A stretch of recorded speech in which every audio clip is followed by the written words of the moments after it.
Everything in every video, she's a victim in some way, shape, or form. It's because it's about her. I watched this live feed the other day with her and Brittany. She had like 6 people on there, and these women, she was talking about the islands or whatever, and these women came on really wholeheartedly looking to like support, lift her up, lift her spirits up. These women were so kind.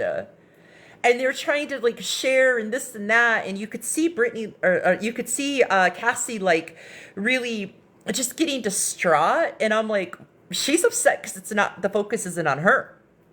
These women are talking, and they're sharing things at a collective level, but Cassie wanted to be on that video to talk about her and her being in the files and how that impacts her, not as a collective level of if you were really involved in something like that, you would want all the voices to be heard, not just your own. And it was really just incredible to watch. And you could see in real time the psychopathy, the narcissism. You know, they're looking to build a cult. She studied cults, satanic ritual cults. She knows what they are, which is part of my story and involvement with her. There's so many layers to this that it's mind-blowing. So after that last live feed, we were going to go deeper into the story time of how I know Cassie and all that stuff. But before we do that, I want to take a look at some of these comments, because I noticed that we have way more people on this right now than we did before. Got to go back to my glasses. Okay, so some of us were so deep into the files, they latched right onto our emotions. This is a good, thank you for this comment, because that's exactly what I was talking about. That they're using people's emotional energy to feed themselves, to fuel themselves. And the reason why they're suffering so deeply right now, I'm going to get into the whole sacrificial stuff and how when she sold her soul. But the reason why they're suffering so much right now is because they've had no sacrifices. They've not given anything. So it's coming off them. That's how that's how that works. And they feed on, like, through social media, they feed on this stuff to get that feeding up to sustain themselves. If you ever noticed, like, have you ever noticed on some of their videos, like a lot of their videos, they have to use filters? Like, this isn't a filter. This is me.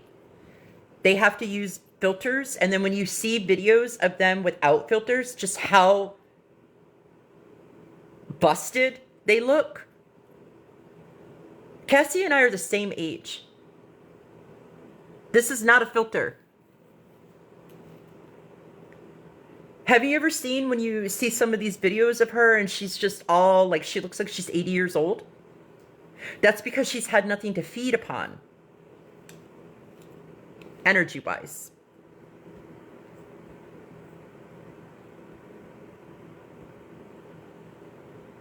Oh, someone sent me a message. Okay, I will check that out. I was drawn to her 4 years ago and donated so much to help her rescues and to fund the book. Yeah, that's another part that we're going to talk about. I gave them about over $1,000 to help build out their bathroom. That's one of the things that I did or do in my activism work, is that I helped to build out camps. I was under the impression that we were building a compound, we were building a safe space for women and children after they've been rescued. She absolutely hates to hear your own traumas because it takes the emphasis off of hers. And she doesn't like it because she's stolen yours. So she's stolen parts of people's stories and their sufferings in order to create her own essence. Yeah, I addressed that about the church in the last live feed, that it's just really ridiculous to think that they would even do that. Yeah, that is kind of funny. We went from 100 people to 17. Isn't that wild? It's just, I don't, There's something going on with them and some sort of technological stuff. I haven't pulled the thread on it. I'm just really not that interested at this point to pull the thread on it. But if anybody wants to investigate that out there, I have noticed this patterning of anytime you talk about them or do anything, either videos won't upload or things like this, like anomalies. Like we just had 100 people on this live feed and now we're down to 15.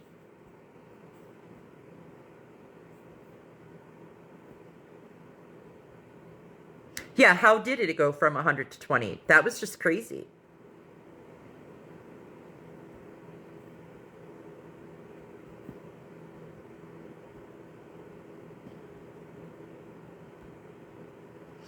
Oh, okay. So now you can see all the crazy comments in there too. So, so getting back to it, yeah, there is an IT person, definitely. They definitely have an IT person doing some shit for sure. Um, so I'm gonna validate a couple things real quick. Keith, I don't know what to tell you, my guy. Just sit down and be quiet. You're in a female space. Um, so just to like update, I will give some credit. I mean, they do know they have snaked their way into certain circles where they have been in direct contact with some higher people in the echelon. Like they really have, because that was their goal. Their goal was to obtain that kind of notoriety and connection and all of that. So they do have people. I know that Brittany's got all kinds of tech stuff that you can get online, like from overseas. You know, the place that starts with an I. There's a lot that they have accessibility to for being grifters, for constantly asking people for money. Um, so where did we leave off? Where do you guys want to circle back to? You want to circle back to why I walked away the first time from them when Cassie started blowing her crown chakra and all the crazy shit that started then? Do you want to circle back to that part? Because we could pick up from there. I like staying in like a chronological order, and then we could talk about stuff in between and then kind of cycle back.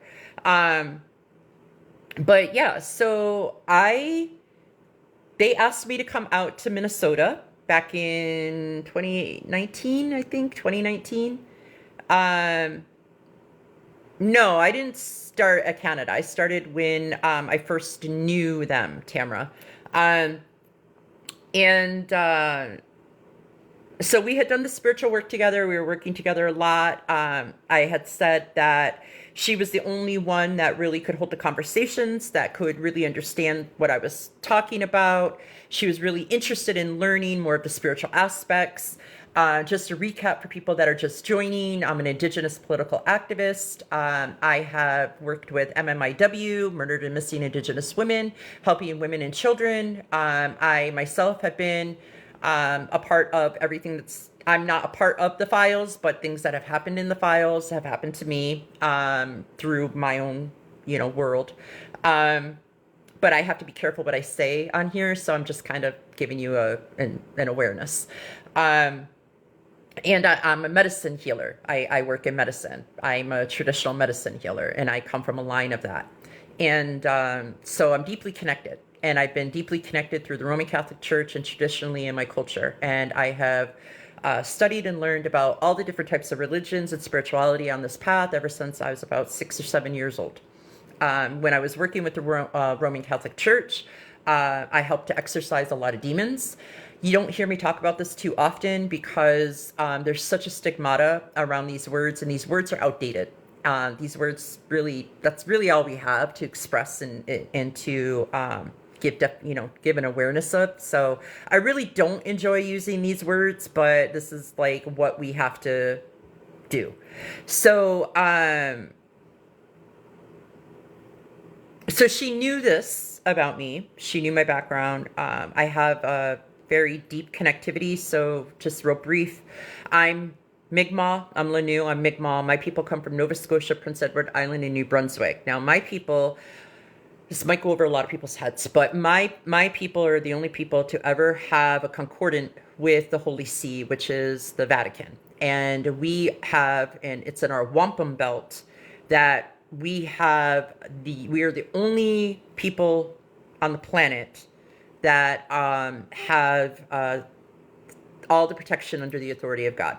So basically, any Mi'kmaq person can cast under the authority of God.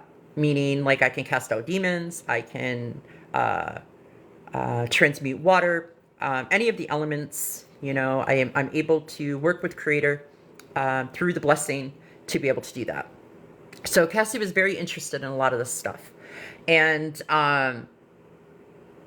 which, I mean, from that perspective, like, because I grew up in it, so it's not that weird to me. But from that perspective, now looking back, I can go, oh, I could see why she was so interested in it.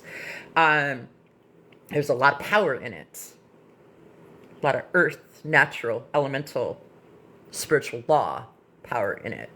And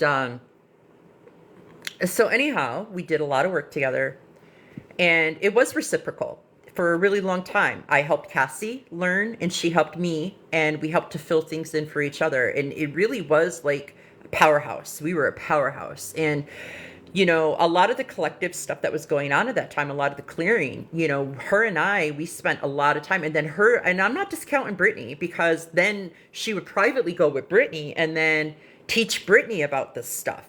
See, Brittany was not educated on any of this stuff prior. She had her awarenesses and things like that, but she learned a lot through Cassie, and Cassie learned a lot through me, and vice versa. And then Brittany just was a thirst for knowledge as well. So now Brittany has surpassed Cassie in a lot of things because of just her obsession with learning and gaining that power of that darkness.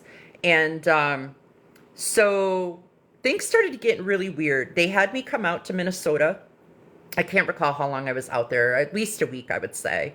And it was okay. I felt at that time, though, I had to drink a lot of alcohol, and I didn't understand why. And I don't mean alcohol like a lot, like I was falling down drunk, but like anytime in their house, I felt like I had to have alcohol. And in my energy, usually if I'm being protected, I have to kind of like dumb down my energy a little bit to be received. So when I was in that space, my energetic field was too wide, too expansive. So I had to kind of like pull it down a little. And I think there's like 7 or 8 people in the house at that time.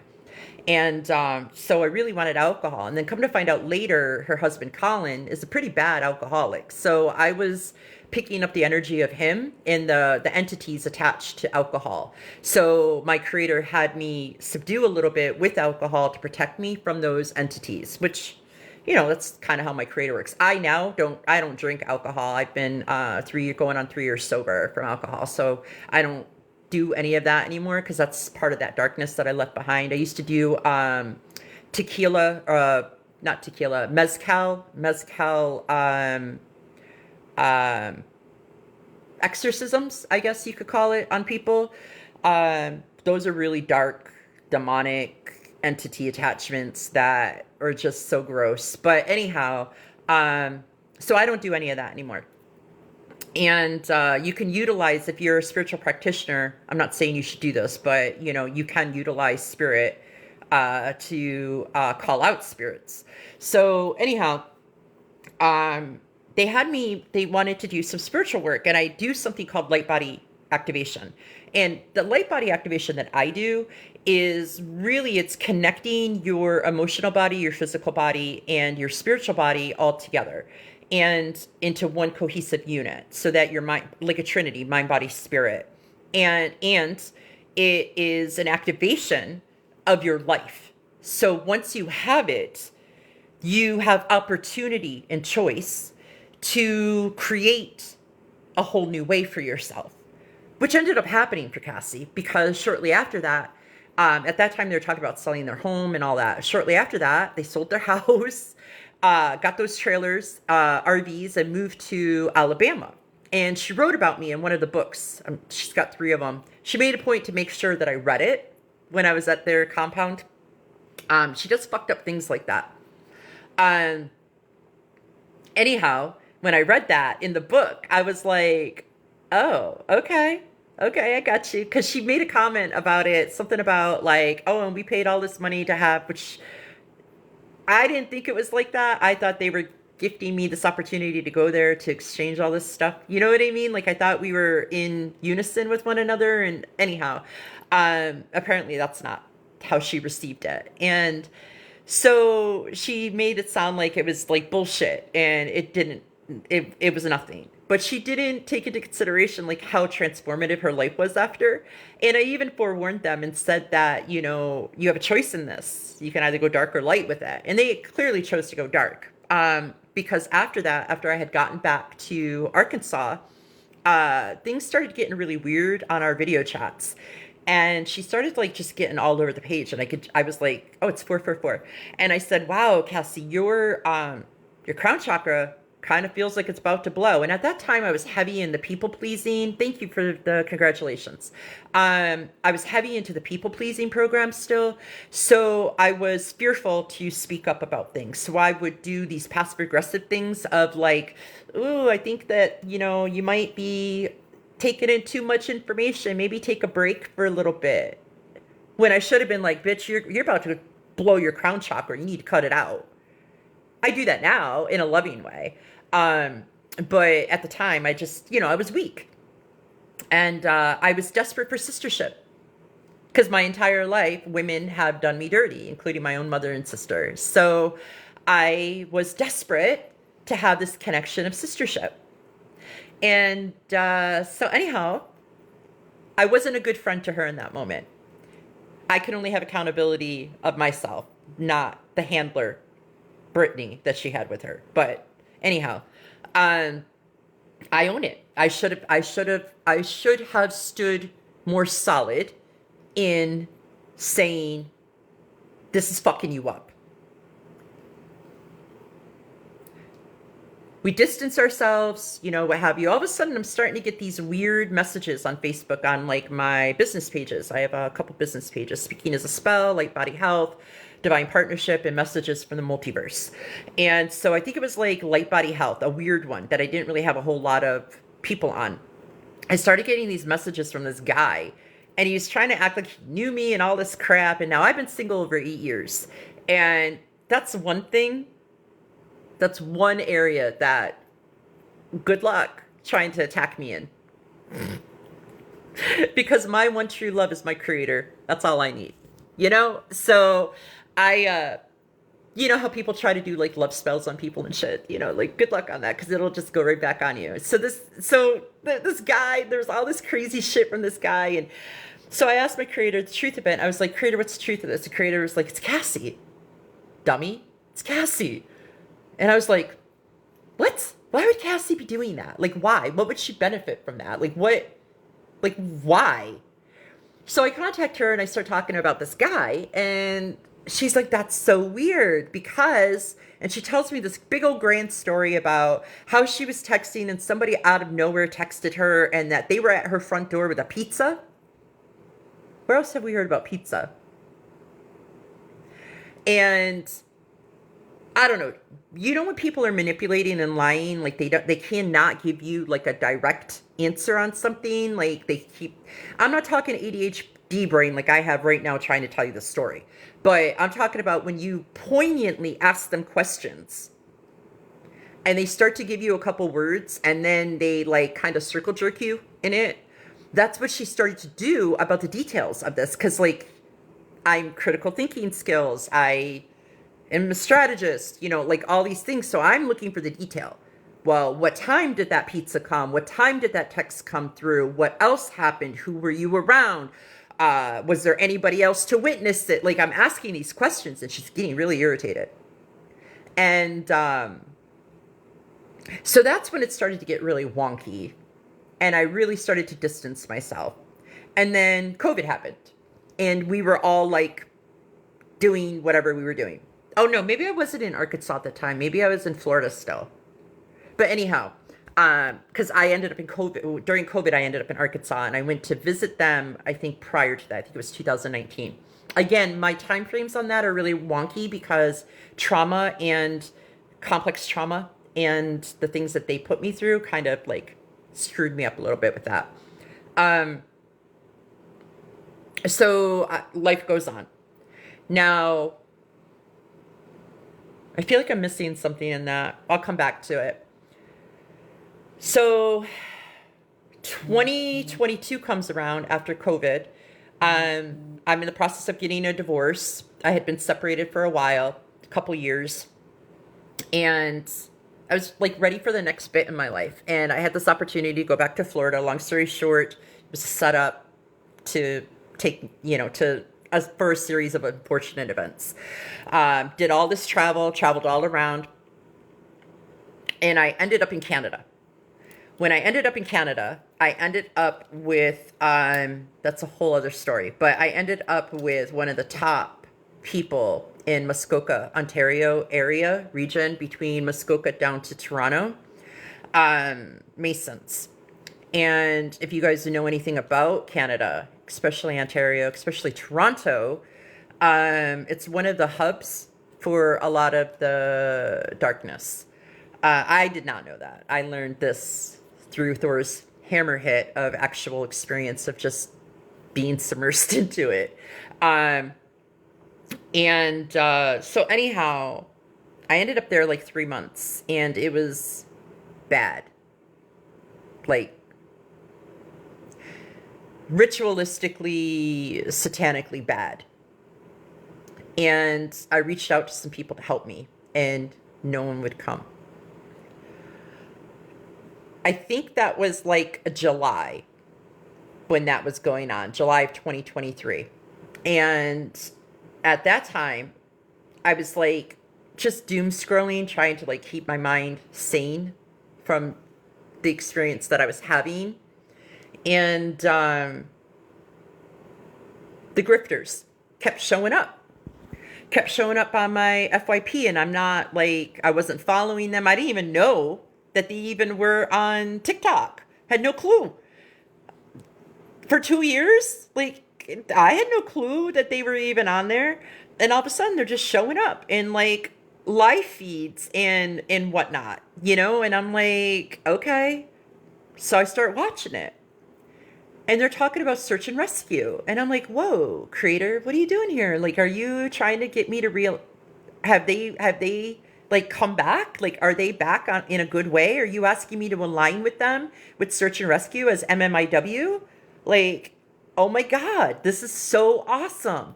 And this is where I was like, yes, my girls made it through. Yay, I'm not all alone out here. You know what I mean? During all of the demonic that's happening, like during 2023. I don't know if you all felt it, but there was a lot of demonic happening in 2023. And they were searching for people. You guys use this word, chosen. They were looking for the divine spark of those that have the childlike curiosity. That's what they were looking for. And I have that. Despite everything that I've been through, I have been able to maintain my divine spark with childlike curiosity. And that's what they wanted. That's the foundation. And then the layers. I'm indigenous. I have the wampum of the Holy See, of all of the protection under the authority of God. I have all the things, and it just, okay, all the trauma that I've been through, all the initiations, all the stuff, all the Masons that I've been around, like all the things, all the things. The only person that didn't know it was me. So I'm stuck in Canada. I'm seeing them. I'm like, all right, let me just, for shits and giggles, let me just reach out to them and see if they would be willing to pick me up. And so I had messaged them a couple times. I don't think they saw it. And then like the third time, they were like, holy shit, Nikki, blah, blah, blah. I was like, hey, this is what I got going on in Canada. Give you some gas money. Can you come up and get me? I can help you guys get your compound ready for more of these women and children. I can utilize my resources with MMIW. I have accessibility to cadaver dogs. Like, there's teams across we call it Turtle Island, across the United States and Canada that I've worked with that we could like really do some good work together. And all I kept seeing was the unification of that prophecy of non-natives and natives coming together for a collective change for the future generations. And so I was like, wow, this is really it. We're really doing this. And they came and got me. And that was scary. As we were leaving, they made this comment that the person that I was with stood up and took a picture of their license plate. And I said, yeah, I'm not surprised. And Cassie said something along the lines of, to Brittany, she said, I can't wait to see, I wish I could see their face when they realized that who took her was just little old Beyond Duality Inc. And I was like, I'm deaf and hard of hearing. So some things, like, I feel like maybe I gaslight myself, like, oh, I didn't hear it correctly, you know? And now after the series of events and everything that went on, I really do feel like I heard them correctly. And so I was like, that's weird. Now, where we had crossed over, I've traveled back and forth because my tribe that I ended up living with, my family migrated down to with the Mohawks of Akwesasne that border New York State and Canada.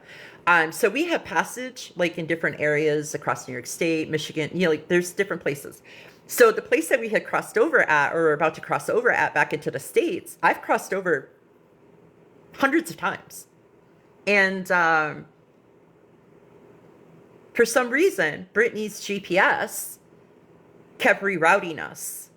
And yeah, they did know him. They absolutely were in cahoots together, Tamara. And so they kept rerouting us. And I'm like, why aren't we at border? Yeah, we should be at the border by now. And Brittany's like, oh, I don't know, the GPS. And Cassie just kept engaging me in conversation. It's dark out, it's nighttime, you know. It was weird. So we finally get to the border and we get pulled over. Cassie's got paraphernalia on her. She's got big pharma medication. She's got a pipe. She's got weed. She's got something else. Might have been, I don't know, might have been a W of some sort. So we get pulled over. We get detained. And I'm like strip searched, the whole shebang. And I'm like, what the fuck? And then we're let go. Cassie got called into a room by herself. And then we were let go. Now, as an Indigenous person, we have treaty rights to go back and forth across the United States. So I understand. I'm not new to crossing the border. I have never in my life seen someone carry that much stuff and be let go, especially after being charged with the charges that you all have found, especially the one with the pew pew. Those were active charges. Because when they picked me up, it was August of 2023, and I think that those charges were earlier that year, pending. I've never, ever heard of somebody being let go from that. So I feel like that was an initiation. I feel like she was trying to see if I really was what I was. Because you got to remember, it was like 3 years after we stopped chatting. And they didn't do nothing to me. They let me go. In fact, I think I was outside before they were. So that was a setup. That was definitely a setup. So, you know, we traveled down back to Alabama, Alabama. Isn't that funny? Opposition, the ops, down to the ops. So much stuff started making sense as we started traveling because I was out of that situation. And because I was out of that situation, I was starting to get my bearings again. And here I thought I was with safe people that loved and cared about me, that we were just going to come through our differences of why we stopped chatting. But I thought I was with the safest people on the fucking planet. Come to find out, no. Everything that they were doing in goodness of their heart was out of vindictiveness. It was out of resentment. It was out of anger. It was out of, how dare you treat us this way kind of attitude. It was revenge, is what it was. Revenge. So, oh, you live in the county as Opp, Alabama? Ooh. I've been there. I know what Opp is like, and all of that Enterprise and all that stuff around there, man. That's a high hubbub of movement of people. We're gonna be careful in the words we say. That's a hub. So we get to Alabama. We get to her property, and I'm like, "What is this place?" And she's like, "This is where we live." I'm like, "Okay." Now, I've been to some really remote camps in the work that I do for MMIW and being an activist. So I was prepared for uncomfortable living. I mean, that's not an issue. However, I wasn't prepared for the uncomfortable living compared to what she was making it out to be. So it didn't match. You know what I'm saying? And so we get there. It's the first night. It's late. And Colin, you got to remember, I know these people. So Colin walks in. They have me staying in the cookhouse. It's not a cookhouse. It's like the kitchen. It's a building that they built out, and it's got like a fridge and a freezer, a washer, a dryer, a table. Like that was like their office. And then over to the left, they put a bed, like a mattress on the floor for me that smelt of urine. And it was covered with like a really gross blanket. And so basically I was a prisoner in that room. And it had a lock on the outside of the door, by the way. And when I asked about that, they said, "Oh, it's to keep the door open when you want to leave it open." I was like, "Oh, it's not to lock me in." So the first night I get there, I start chopping it up with Colin, because my whole plan with the money that I have, I'm going to help build out this compound. Like, they need a bathroom built. They need more structures built. Their RVs are like falling apart. Like they need help. And I have the resourcing, I have the people to be able to do this. And so I'm like, "All right, Colin, what do you need? How much do you need to get that bathroom finished out?" Because, you know, and I was joking, and I was like, but not. I was like, because I could really use a shower. You know, how long would it take you to get it done? And blah, blah, blah, blah, blah, blah, blah. I'm just going to take these earrings out. And Cassie started getting really irritated. She's like, "I don't think this is the time we should be talking about this," and blah, blah, blah, and da-da-da. And really, she was just irritated that I was talking to Colin about money, because she didn't want Colin to know that I had money to build out the compound, which would have clearly made Colin happy, because I think at that point he was the only one working. And then, but she really wanted the money for whatever the hell she wanted the money for. And so she got really irritated that I was, there's a lady trying to get people together to rebuild their compound right now. Josh Dadino. That's not Josh. That's Brittany. Or Cassie using Josh's account. Josh is Brittany's husband. Cassie's son. And I feel that's another story. I feel so bad for Josh. Because, like, out of all of them, Josh is the one that I kind of gravitated to the most. Like, his spirit. Like, he had such a... you hear me saying past tense. He had such a, like, a sweet spirit to him. Like, his children definitely have his spark, for sure.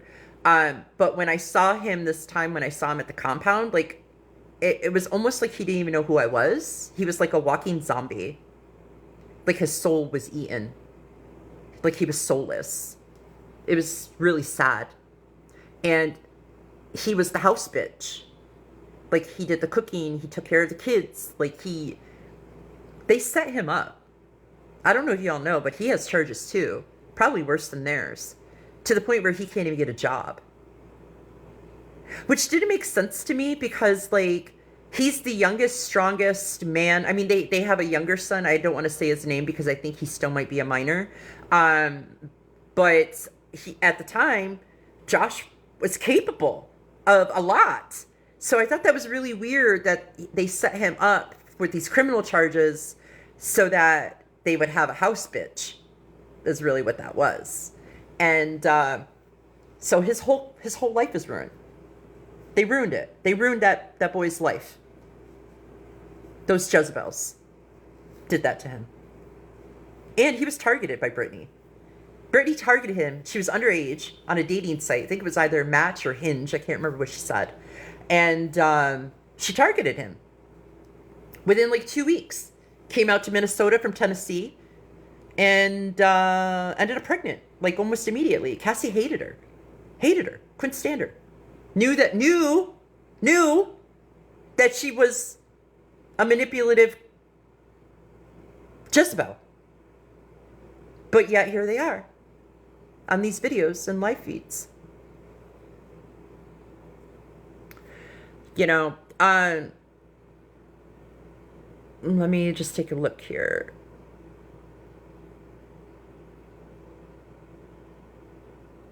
Okay. So the first night, I sleep in the kitchen house or whatever. Brittany and Cass act as if they are together, and a lot of people ask if they are a couple. Okay, so this is interesting. So Tamara and I were talking about this morning, and I'm going to address this. And again, I can only talk about the things that I know. Okay? Like personally, firsthand, you won't ever hear me talk about shit I have no business talking about. If I've not experienced it or have no knowledge of it, I'm not talking about it. So Brittany and Cassie hated each other. Absolutely hated each other. Something happened. And Brittany showed, I can't recall the details, and Brittany showed up for Cassie. And it surprised her and gave her an opportunity to look at Brittany differently. But of course, any manipulative person, they're going to look for the opportunities to do that. You know what I mean?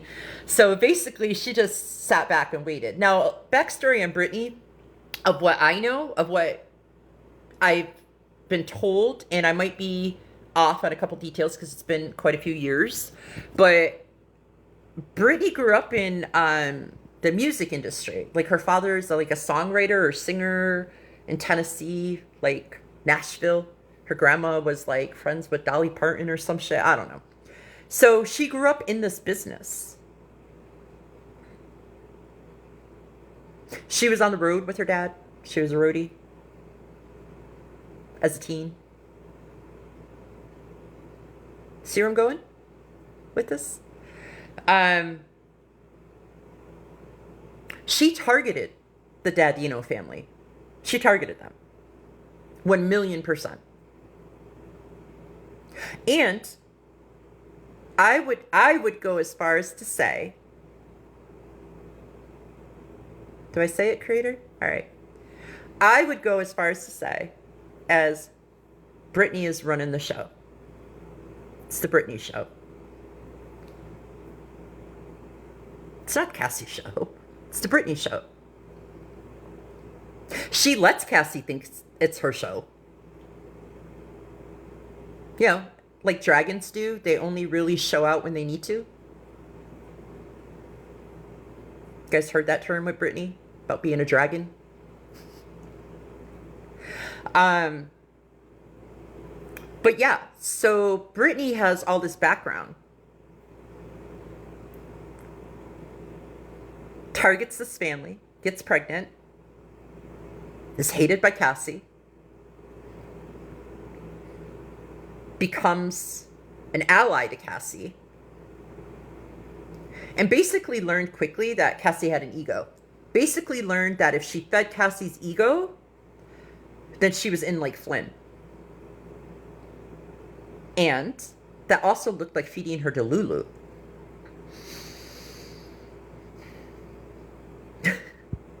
So Brittany enabled Cassie into the position that she's in. She enabled it all. The energy is very dark from her. 1,000%. Cass told you that she was a lawyer? Okay. Told you that she was Jesus? Okay. Oh, you're welcome, Katie. There's so much more, though. It gets dark. It gets really, really dark. of what we're going to talk about. And I'm going to end with that today. Like, I'm going to go to the When Cassie Sold Her Soul, and I'm going to end there for the day, because this is a lot on me, and energetically as well. It's a lot to process this in a good way and to stay in a good way, because I've done my work and continue to do my work on this path, and this is a lot. And I have a responsibility in the things that I'm sharing to make sure that yous are protected as well, because I'm here for you. This is what I'm here for. There's no, I don't have any other purpose besides just to bring the truth. And whatever yous do with it, like, that's on yous. That has nothing to do with me. I'll do live feeds. I'll do like split screen stuff and answer people's questions. But I'm just here to bring the truth. That's it. I'm not trying to like get anyone into a cult. I'm not trying to get anyone to believe anything, or I'm not trying to like get money from yous. I'm not doing any of that. This is just because the truth has to come out. And this is just who I am. I'm righteous fury. This is what I do.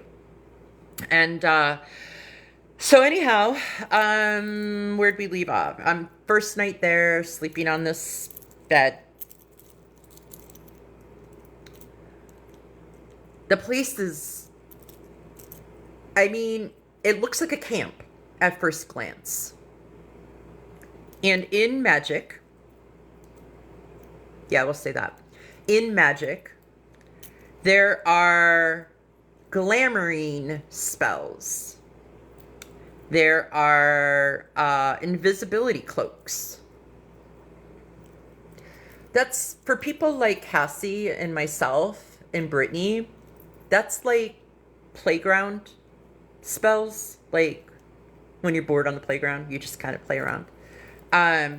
But that's just for reference of like what we're dealing with, of the conversation of what we're about to go into. So if a glamour spell or an invisibility cloak is child's play for her, what do you think she's capable of? This isn't fear-mongering. This isn't to make people fearful at all, because the whole point to me coming forward is to show you that it is not to be feared. And I could tell you that as an authority, because who do you think helped develop it? I'm telling you of the empowerment of which we can do, because it's all in Delulu land. It's all in how you perceive. So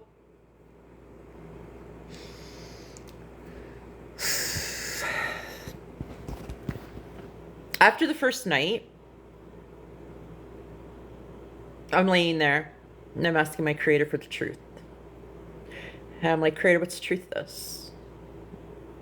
And Creator said, you're where you need to be right now, but you're not going to be there for long. Don't unpack. I'm like, okay. I get up the next day. It's hot, sweaty. I'm a mess. I'm processing everything. I just need answers. I need to know what I just went through. Like, what did I just experience? Why was that going on? Like, and Cassie seemed to have known from that comment when we were leaving Canada. She seemed to have known what that was about. And I was really confused. So we go into her trailer and we're all talking or whatever. And I'm looking around the trailer and it looks like a schizophrenic's bedroom. There's symbolism and paint and filth and dirt and grossness everywhere. And I'm thinking, you have children in this? There's children living in this. 2 boys and 2 girls are living, not in that particular RV. 2 boys were living in that RV, but the 2 girls were living in Brittany's RV, which I hadn't seen yet. And Brittany's RV actually was a little bit better, but the bathroom was atrocious. I mean, the toilet literally was like sunk into the floor. It's perfect for kids. So in her RV, there's satanic symbolisms everywhere. On the outside of the RV they had symbolisms. And I'm keen on these things. I know what they all are. But I play dumb. And like if you guys saw the video earlier that I was talking about, I've been reading The Art of War since I was 8 years old. So I play dumb. And I'm like, what's going on? What is all this? And she starts telling me of all these downloads that she's getting and all this information, and God's chosen her, and she's Christ, and she's the Sophia, and she's the thing. She's the thing. The only one. She's the only one. God chose her. She's the only one. And I'm like, oh, okay. Totally discounting everything that we've experienced together, everything that I know personally, who I am as a person, like who Brittany is, who these babies are, who anyone else is. She's acting as if literally she's God's gift to the earth. And I was like, wow, this is pretty far out there. And but I just observed and I let her do her thing, because I'm coming from this trauma stuff, and I'm like, I don't know. I mean, I know what I've gone through in the last 3 years. Maybe she is. Maybe she is. Crazier shit has happened. Maybe she is exactly who she says that she is. And after the things that I had just experienced, I needed to take that seriously. So I was like, okay, let me just monitor this. And so I'm trying to ask her about, like, because they have this, like, mapping. And it's talking about things of, like, I think you guys might have seen it on here. It's something similar to that, where it's like it's zoomed in and it's talking about the files, and it says you were here, and then it zooms out and it shows like Rosicrucians, it shows dinosaurs, it shows aliens, it shows like all this stuff on this map. And that's like what she had on this wall. And I'm like, wow, she's really been deep diving. This is some deep shit. And so I start asking about, like, and I might have it wrong. It might not have been the first day. It might have been a couple days, but I was traumatized. And so I'm asking, I'm like, well, why would they have wanted me? I don't understand. Like, why were they trying to do that? Like, because it was sacrificial. They were literally lining me up with the Lion's Gate, or trying to line me up with the Lion's Gate, because they were going to take me out. I was going to be a sacrifice. I actually saw the place that they were going to sacrifice me at. They brought me there. They needed me to help with Metatron, and it's crazy. It sounds crazy, but it's real. I know how it sounds. Trust me. This is why I don't talk about this stuff. So I'm asking her, I'm like, why would they want this, and blah, blah, blah. Because again, I didn't have awareness of self. This is like what my creator has done to protect me from all of these people and all of these things. Oh my God, I just missed all these comments, you guys. I'm so sorry. I have to drag a puzzle. Unable to verify. I have to verify right now, you guys. So somebody's flagging me. Thank you. Thank you. So if you guys can still see me and hear me, can you give me like a thumbs up or something? Let me know.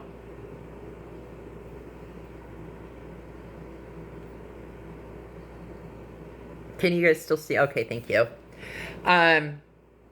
So someone's clearly watching this right now. So I'm asking her, like, why would they want me, this and that? And she's like dancing around, and I could tell she knows. And I could tell that she has figured out that I really don't know who I am in this moment. Like, I really don't know, like, all the things and why I'm so wanted. So she's dancing around it, and she's like, oh, I could only answer a couple questions at a time. I just get so overwhelmed. I have this device behind my ear that the Galactic Federation had implanted, and I'm hearing the command center at all times. So I have the command center going on, and then having to deal with this, and having to deal with the children, and having to like just all this crap. And I was like, okay, like I don't want to be that person. I don't want to overwhelm you. I get it. I don't want you to blow your crown chakra again. So, because I witnessed it firsthand of what that looked like. And I was like, oh, the trolls are here? Yeah, the flying monkeys. But so it took me a while. Like I could only ask a couple questions a day kind of thing. And anytime I tried to like offload about what I just went through for the last 3 months, she shut me down. I wasn't able to talk about any of the things that I just suffered through at all. And Brittany was always up her asshole. So I couldn't talk to Brittany about any of this. I had no one to talk to about this stuff. And they kept me isolated like that. It was really weird that she would do that. And I was so confused by it. There was a lot of behavior that happened that didn't make sense until I was finally, because I never got service. My phone was always jammed. And I was finally able to connect with the one person in this world that I trust completely. And he's military. Trained. And I was like, and he's my brother. Not blood brother, but he is my brother. And so I finally was able to get a hold of him. And I start telling him things like a lunatic, but he's got me. So he's like, tell me what's going on. And I only had X amount of time to tell him. So I'm like, just trying to just share with him. And he told me it's psychological warfare, that they're trying to disorientate me. And I was like, well, why? Like, what are they trying to do? And he's like, I don't know. He's like, but they definitely are using wartime tactics on you. And I was like, okay, so this is real. And he's like, yes. He goes, the details of like what you're going through and all that. He goes, I don't know because I'm not there. He's like, but the tactics in which they're using are real. And I was like, okay, all right. I have to make somebody a moderator. How do I do that?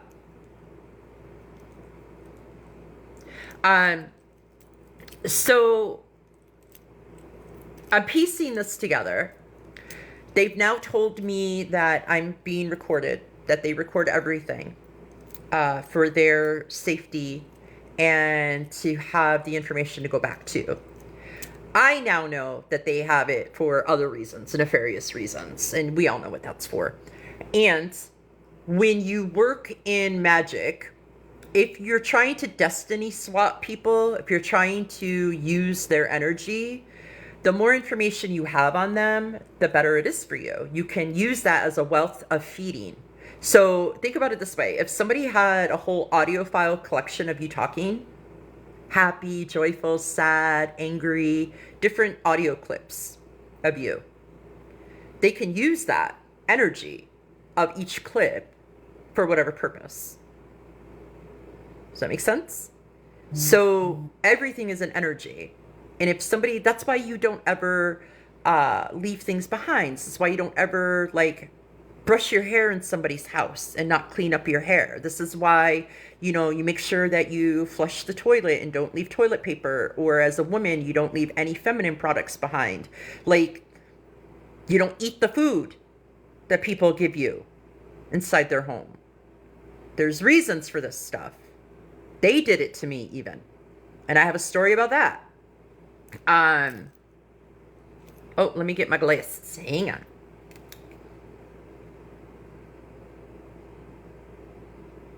Oh, am I missing something? Is something going on here while I'm chatting? Y'all are on to something in the comments. Man, you guys are quick. You are so quick. You have a feeling about somebody. All right. So how do I make somebody a monitor? Like, what do you mean? Like, to monitor my live feed? How do I do that? Can I do that in the middle of my live feed?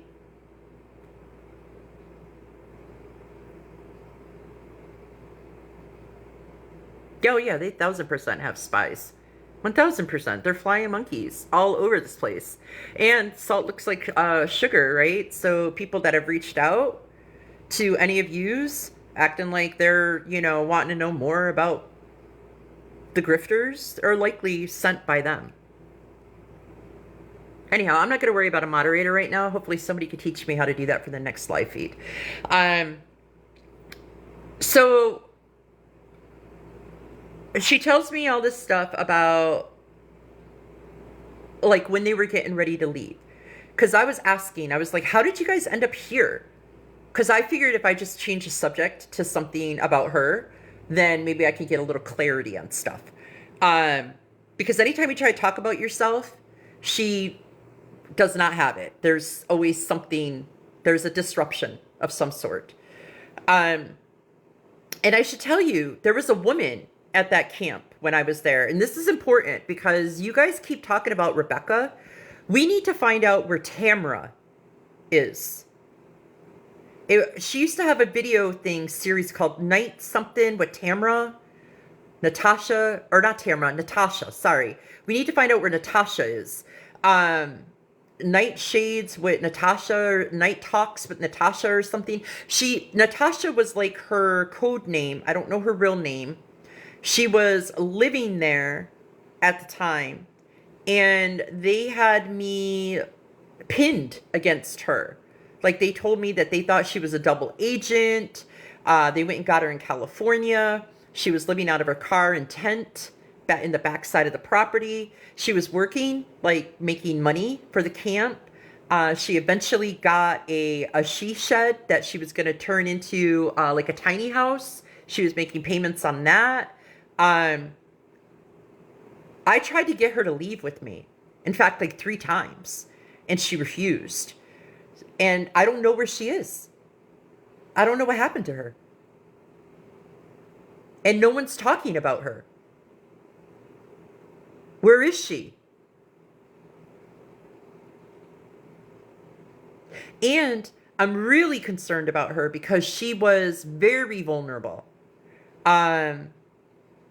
Extremely vulnerable. So I worry about her and I pray about her a lot.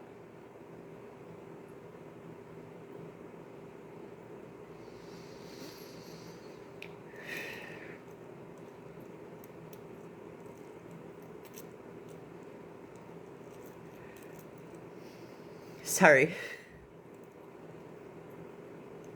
These women did a lot to people. So I have a lot of empathy for yous that have been following them and been victim to their shit via the internet. I have a lot of empathy. That's why I'm here. I could just go about my life and just live my life. But when I realized the impact of how many people they have negatively affected and infected, I knew that Creator was bringing this to me right now for this. So I was a prisoner inside that kitchen house. And they come in there and they smoke, their vape, their bubbler. And that's like where Cassie sits and they chop stuff up and they smoke. I mean, I'm not taking away from cannabis because I use cannabis. But I use cannabis in all ways because I'm allergic to everything. It's my blood pressure medicine. It's my anxiety medicine. It's my pain medicine. It's all the things. They use it recreationally. They use it to be high. And to get insight. So one day we're sitting there and, Cassie loves the Cassie show. As long as Cassie has an audience, she'll sell you her firstborn. As long as she has an audience. So I'm asking her, like, how they lace. What's that mean? They lace? What does that mean? What's lace? I'm not hip, y'all. You need to, this old indigenous auntie, the resistance auntie, you have to Get me up to speed on these terms. So I'm asking her why you left Minnesota, blah, blah, blah. And she said, God, Jesus, Yeshua, she might have said. Did she say Yeshua? What term did she use? I don't know. Yeah, it kind of does make a difference. But anyhow, she was God-led to go do that. And I understand mission. I understand being called. So I didn't think anything of it. And I said, wow, you did like a convoy across the country with your family? And she's like, yep. She's like 2 trucks, 2 RVs, the animals, the babies. Oh, they would lace it with other stuff. Ah, I got you. Sorry. So they got there and all that, and things were great. I said, well, how'd you end up with this property? She goes, well, and I knew the woman, Roxanne, that helped her sell her property because we were all friends. And Roxanne, I guess, sold it or whatever, and they didn't have something lined up, or what they had lined up fell through. But they knew they wanted to go to like Alabama because there's this part in Florida she wanted to be closest to, and blah, blah, blah, blah, blah. So they found this property sight unseen. Now think about this. Let me just set this up for you. You've sold your house. You have your husband, yourself, 3 sons, right? 1, 2, 3, 2 grandchildren, a daughter-in-law, maybe a dog. No, I think the dog passed before that, which I think was a sacrifice. And then like cats and whatever. And you have to move. And you don't have a place. Could you imagine the desperation to find somewhere to live? To have the weight of your choice, your decision that you've made selfishly for your entire family and extended family. And now you have no place to live. After you just sold your whole foundation and everything that you built your life on together as a couple and as a family. Could you imagine the desperation of what somebody would do in that situation? So just be in your bonnet with that. They bought this sight unseen. It was a plot of land on a family plot that was divvied up, that the family decided they were going to sell. So she has how many acres that is, 10 acres, in between this whole family plot, who happens to be a retired FBI agent. Did you hear me? Bought property, less than value, sight unseen, by a retired FBI agent.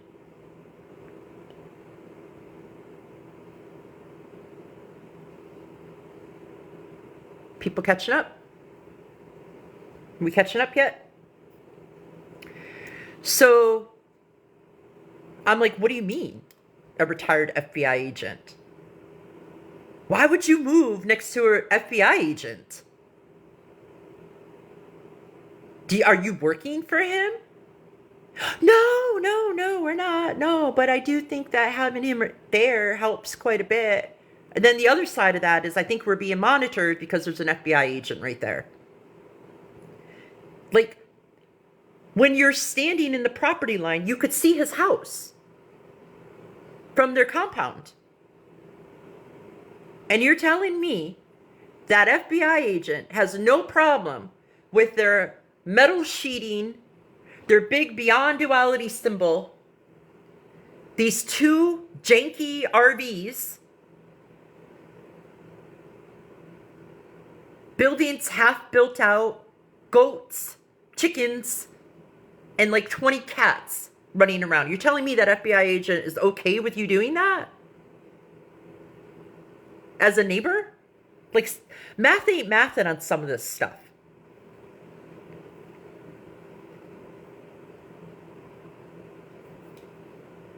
So she tells me, well, we went through a lot. And I was like, okay, what happened? She said, well, while that was going on, She said, well, there's comments. Hang on. I can't keep up, you guys. Oh, yeah, that's the Megan Walsh shit. That's another thing that we're gonna talk about at some point. Uh,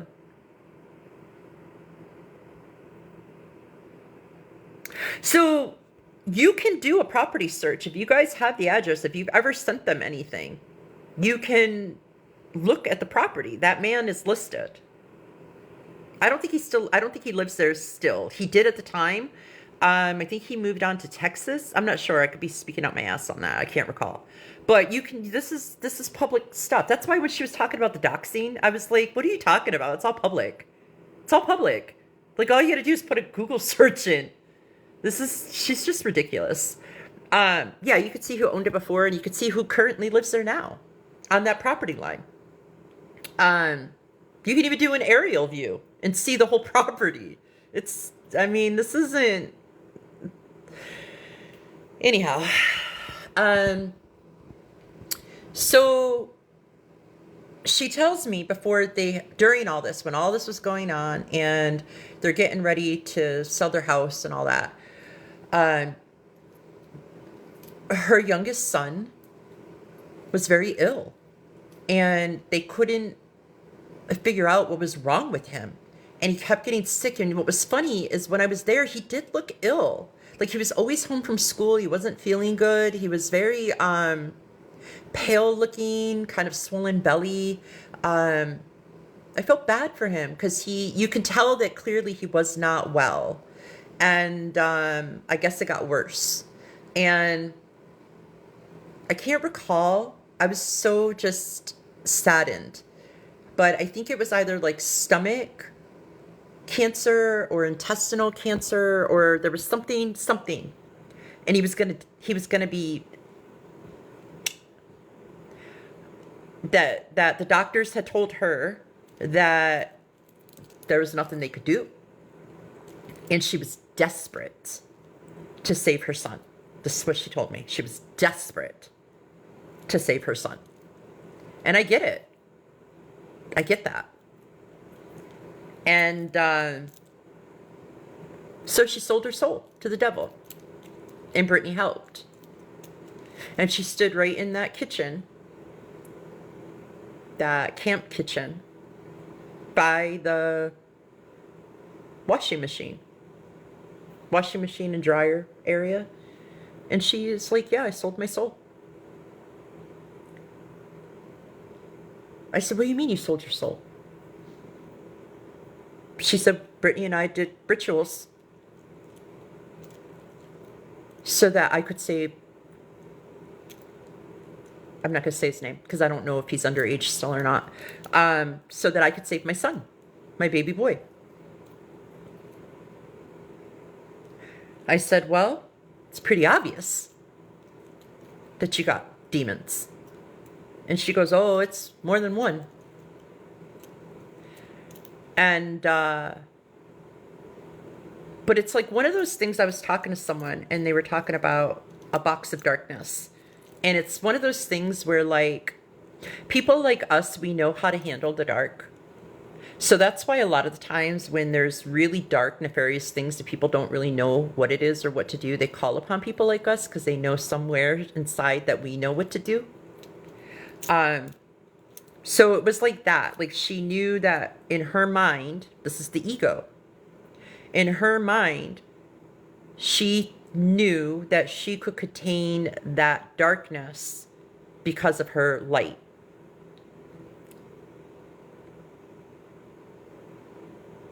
That's not Cassie. And that is not Brittany. At all.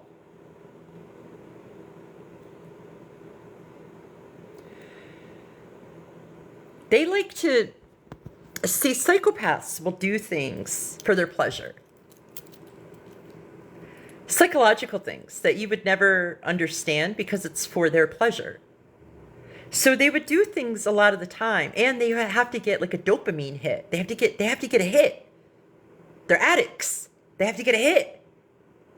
When you go to crown chakra blowout.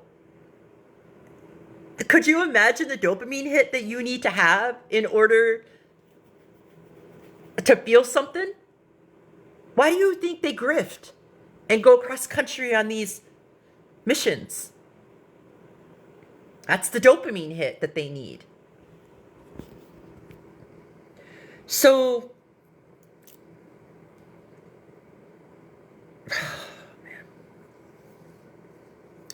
so one of the things that they did is both Cassie and Brittany have long hair. And I remember them having long hair, but I didn't remember them having that long of hair. And it was hot. And so one of Cassie's older sons was getting ready to go to work, and he wanted his hair braided. And I was like, oh, I can braid it for you. So I put it in a couple of Viking braids for him. And he really liked it. And so Brittany saw that I had done that. And then like a day or two later, she's like, would you braid my hair?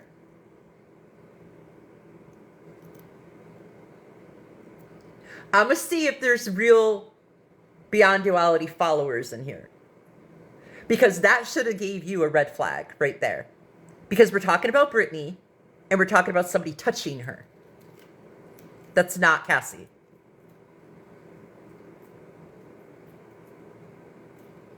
Are you guys catching this stuff or not? So she volunteered for me in my medicine, in who I am, in my abilities, to touch her hair, to braid it. If you don't know witchcraft, I suggest you go Google what it means to braid a witch's hair. So, as I put my hands in her hair, and I'm indigenous, okay? So braiding of the hair is very spiritual. It's like going to church. When someone asks me to braid their hair, I am now the vessel of creation, tying up and wrapping up all good thoughts in those braids for that person. I am tasked with being that conduit of what I'm putting into that hair.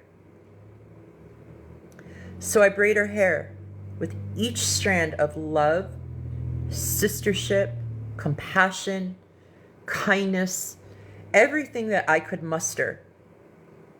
Because I was braiding snakes. As I was braiding her hair, they were biting me. Creator said, keep holding love.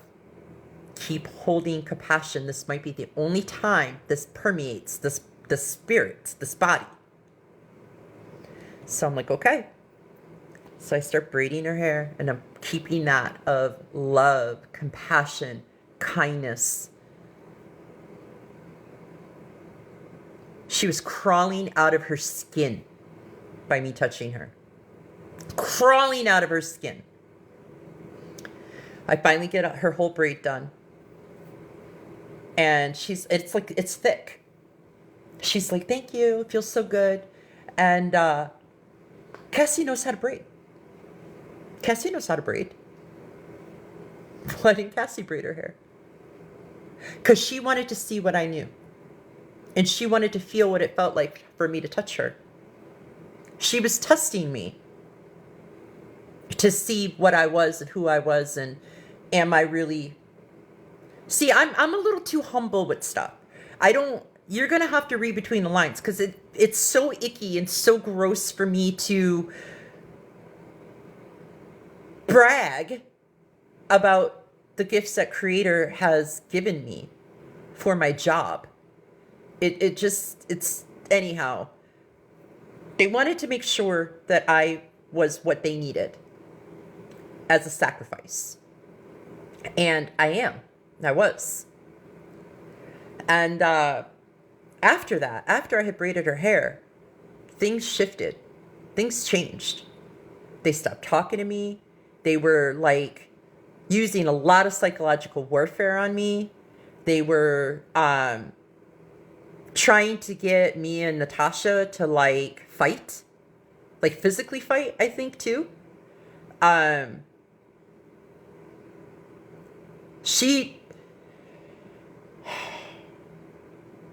another thing that they would do is they would use music. They would use music to like tell a story. So eventually what would happen in a very short period of time, anytime that they used symbolism of something, it meant something. So I was constantly trying to see the hidden meaning in what they were trying to say. At one point they sacrificed a chicken. I think that they were supposed to have sacrificed me at that point, and they didn't, because it was like a big astrological event that was going on that August of 2023 after the Lionsgate. And I think they were trying to harvest me for something, for magic. And it didn't happen by that date, so they had to give a sacrifice, because the next morning they were all out at the fire pit. And I went to bed. And they were all out there all night long. It was like a full moon or something, or a new moon. And one of the moons, I think. It's traumatized. They were out there a really long time.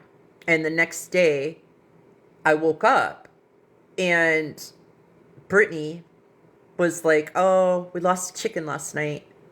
Because there was blood. And I go, well, what happened? And she goes, oh, we lost a chicken last night. I don't know what happened. Oh, you did? Did you? You lost a chicken? Okay. Clearly they sacrificed that chicken. Like, clearly. And at one point, they tried to get me to eat something, because I have celiac disease, so I can't eat a lot of the stuff that other people eat. And so they purposefully made this meat dish. And it was separate. And everyone was in on it. There was this feeling of being in on something. And I was like, this is weird. So I go in the trailer. They're like, dinner's done. I go in the RV, and they have it in its own little dish. It's like hamburger meat, like whatever. And it just looked, it felt, it did not feel in a resonance of like something that I would want to put in my body. So I asked my creator inside my head, I'm like, what do you want me to do with this? And creator's like, just take it, smile, go outside and feed it to the cats. So I was like, oh, thank you. And so they moved over at the table. They're like, oh, no, sit down. Very first time they ever invited me to sit down at the table. I always had to go back to the kitchen house thing. And I was like, no, that's okay. I'm going to go sit outside. It's a nice night. I'm going to go sit at the picnic table and eat my food. And they were like, oh, okay. Are you sure? Just take a bite. Try it. See it. Let's see if you like it first. And they wanted me to eat it in front of them. And I was like, oh, no, it's too hot. I'm gonna wait. It's too hot out right now. I'm going to wait a minute anyway. So I went outside, and the second I walked outside, because I knew they were going to follow me out, I started throwing it everywhere out the bowl to the cats, and they were starving. So I knew that they were going to eat it before they could even come outside. So I went back into the kitchen house, grabbed like a drink or something, put the bowl on the table, and then I went outside to the picnic table and sat.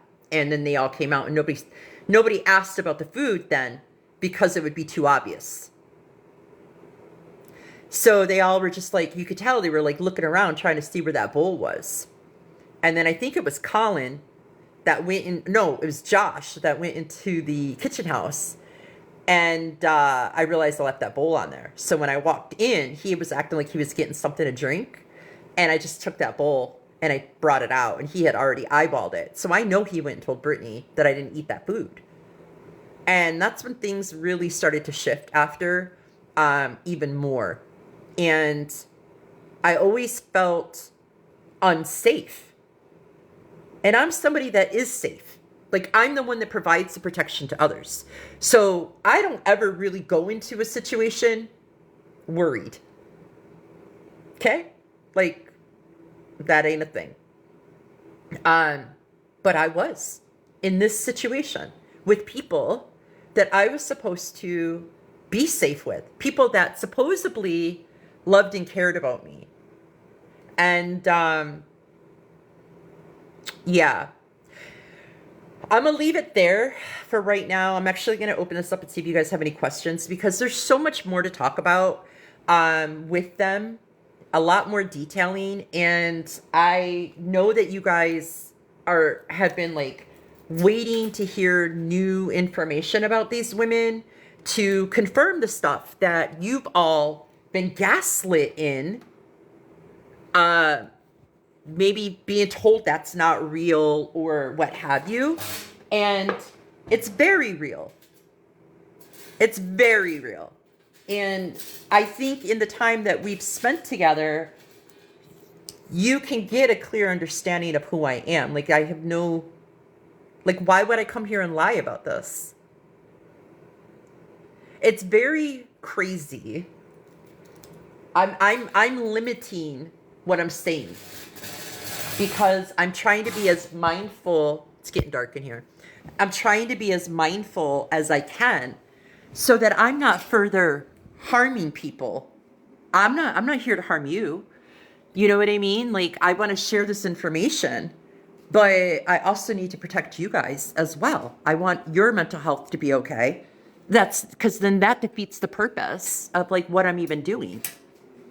You know what I mean? But yeah, this is all a very serious situation. And I'm curious as to know, like, there's children there. It's still too dark in here. There's children at their house. You know how people on like TikTok and whatever, they'll watch these videos of people and they'll be concerned for their safety. They'll do like a wellness check on them or what have you. I don't understand how, with the criminal background that they have and having all these live feeds and stuff like that, how no one called on them yet. Like, why are they not under investigation? I don't understand that. Can someone please explain this to me? Because I don't get it. How are they able to live in filth and squalor with no money, go on the internet every single day, act like victims and ask for money and be grifters, and not an investigation at all in any way, shape, or form? How is that possible? Who tried? Louisiana? What do you mean? Who tried? Is there a way that I can bring people on? That would be so fun. Yes, CPS is corrupt. Let me put my glasses on so I can see what you guys are saying. Thanks for having the patience with me. I know you guys are all seasoned with all this stuff, and I really am not. So thank you for being kind. Yeah, Louisiana, they are dark. So do not claim the energy. Rebuke it. Rebuke it. They have no power. That's right.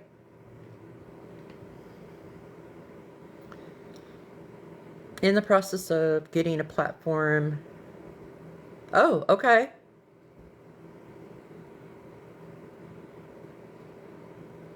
The same way she didn't get held up at the border. Yeah, so this is what... Okay, so that's what really tripped me out, Katie, because like I said, I've dealt with the border most of my life, and there's a lot of racism and whatnot. I don't understand. I still can't wrap my mind around that. The only thing, and I know it's like cliche, but the only thing I could think of is that connection with that FBI agent on that property. Like, there's more to that story about buying that property from that FBI agent. Yet, Tamara, I want you and I to do a live feed together because I want people to be able to hear how similar our stories are. I haven't even gotten into the whole sacrifice thing. Like, you experienced something, I've experienced something, and I'm sure there's other people out there that have as well. I think we definitely need to do a live feed together for sure. How come I just come on here? How just I don't know how to pull you on here. What do I do? Can somebody walk me through like I'm 5 years old and be kind?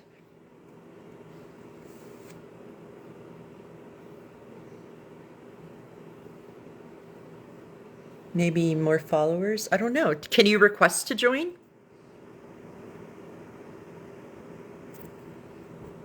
Let me see. Activities, setting, pause, remove, gifts, da da da da. Let's go back. How would I unlock guests? With this feature, you can invite viewers. Check out our requirements. Let's see what it says. One more step before you can. I have to go live 3 separate days. So I have to do lives on 3 different days in order to bring a guest on. That sucks. That's shitty. So I'll do my best to answer some questions, though, if you guys want to chat about some stuff, or if you have stuff you want to talk about that I can validate for you, feel free. Now, the other thing I want to talk about, too, is, I mean, I've been focusing on Cassie. Can we talk about Brittany? This is my first live.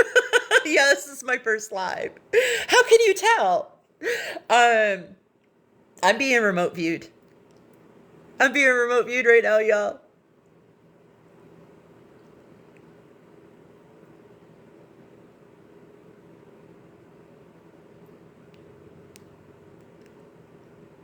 Yeah, you could stay. Go ahead. Go ahead. Yeah, it is them, for sure. Cassie knows how to remote view. We've worked on that stuff together. Oh, I appreciate that. Thank you, Louisiana. Flip them off for you? 1000%. Remote viewing isn't just like people sitting somewhere in like a bathtub or a dark room and trying to perceive. You know, I can remote view while I'm sitting here on this live feed right now. Like I can, while I'm chatting with you, I can pull into my mind's eye whoever I'm thinking about and tap in and see what they're doing. When somebody tries to remote view me, it's usually something I see out of the corner of my eye, and it's like a shadow of somebody's figure. So I can always tell if it's a male or if it's a female. I can always tell like the essence, like if they're older, younger, but it's not like looking at like this. But yeah, I can always feel when somebody's remote viewing me for sure, or trying to get into my mind is what's happening, and they can't. They get bounced out. I do what's called a puffer fish. I mean, I would love to talk about this stuff one day and like teach you guys if anyone's interested. But I do this like puffer fish thing where when you get into your space of safety, I call it like you can use the visual of like a, you see a cat run by, that could be. I use the reference of like a disco ball. You know how a disco ball is circular and it's got all the mirrors on the outside? So if you could put yourself inside a disco ball, and inside the disco ball, it has everything you need in there. It's got your couch, your TV, your books, your tea, your cannabis, you know, your workout machine. It's got everything that makes you feel good. It's got your little doggo. It's got your fleece blanket, you know, your cup of coffee, whatever. Whatever makes you feel comfortable, makes you feel safe, and makes you feel secure. Put that inside of a disco ball and then put yourself inside of it. And inside the disco ball, you can look out. It's like a two-way mirror. So all those reflections of those mirrors that are on the outside, you can actually see that from the inside and look out. And as you look out, you could see the people that are approaching the disco ball. And what's happening is the people that are approaching the disco ball are actually perceiving themselves, because it's the small aspects of those mirrors layered around each other. So they get up and they see these fractals on themselves. And then you get to observe how they respond to themselves. Because when people are dealing with you, they're really in response to themselves. You're just the proxy. And if you're someone that is highly spiritual, or your spark is very bright, a lot of the times you're targeted because of that, because you You reflect out what they don't want to see about themselves. So when you put yourself inside of that disco ball and you've practiced that enough and you feel safe in there and all the things, then you can move on to puffer fishing, where you go into a space or on a feed like this, and you're inside your disco ball, and then you puffer fish out your energy. So an example is, I feel a sense of duty to all of you, keeping you safe on this live feed. So what I do is Angel Bump confirmation, please back up. So what I do is I puffer fish out my energy so that you guys are all within that sphere. You can leave, you can come and go as you wish, but that sphere is extended to you. Now you can't hurt me in it. You can't do anything to me, and I can't do anything to you. It's just an energetic protection from any of the outside things outside of that resonance. And I know the resonance of what I'm holding. And that resonance that I'm holding is love, compassion, kindness, empathy, patience, all the things, joy, happiness.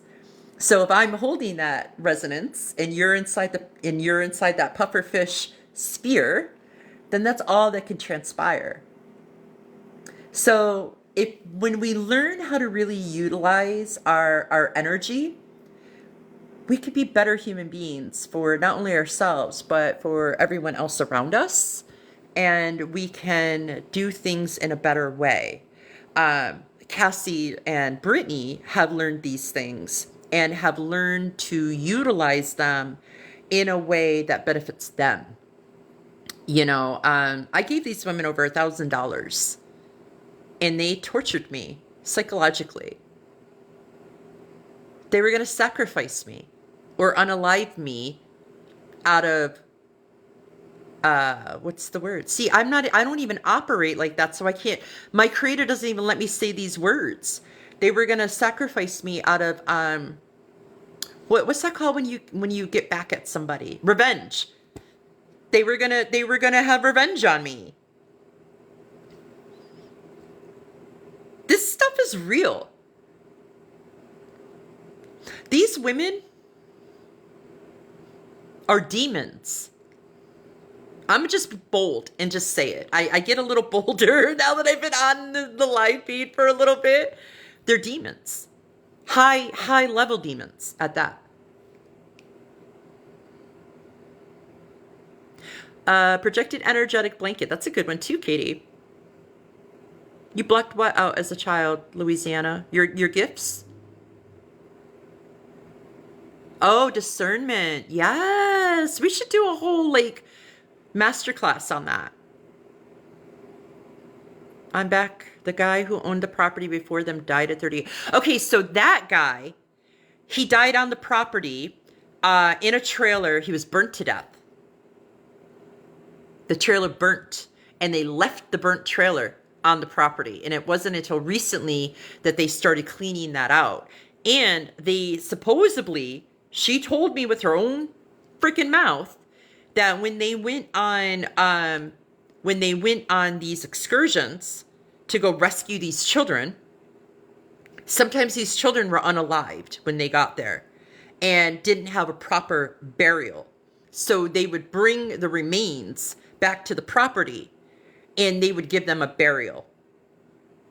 So I'm glad you said that, because I totally forgot that's where I was going to go in one of the conversations, is that when I offered to bring my team, like the people that I work with across Turtle Island, I could have had easily 1,000 people there at any point in time coming and going and helping them to build this up for a sustainable community for mothers, for women and children. And every time that I worked with my resources to get them funding to do these things, they were uninterested because the funding was going towards this stuff. And when I was speaking with Tamara last night, she's like, they probably didn't want you to unearth anything because of the bodies. Allegedly. But I mean, that's not far off the mark. I walked that property. There's definitely, there's something on that property. For sure. There's graves on that property. Regardless if those graves have been there before or not, there's graves on that property. And they could be necromancing, for all I know. I don't know. I know where she was at spiritually when we first stopped talking. And I know her curiosity. So it would not, all I could say is it would not surprise me. It would not shock me.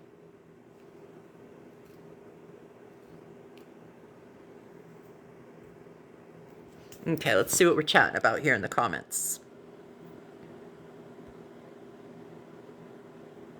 Yeah, Tamara. Well, that's what they operate through, is revenge.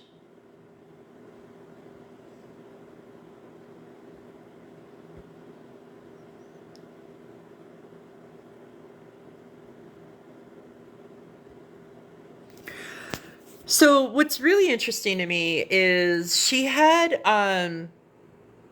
Chloe and Boogie on their property. Do y'all remember that? And then Chloe and Boogie had a system. He's DID, and I believe Chloe was as well. And then they disappeared, and they were just gone for like a year. And then all of a sudden they appeared back again and did a video on behalf of Beyond Duality that they're alive and they think Beyond Duality and blah, blah, blah, blah, blah. Beyond Duality went as far as to go visit them and do a video to show that they were okay. Does anybody know what happened to them after that? After Beyond Duality went and got the evidence of that video? Does anyone know what happened to Boogie and Chloe after that?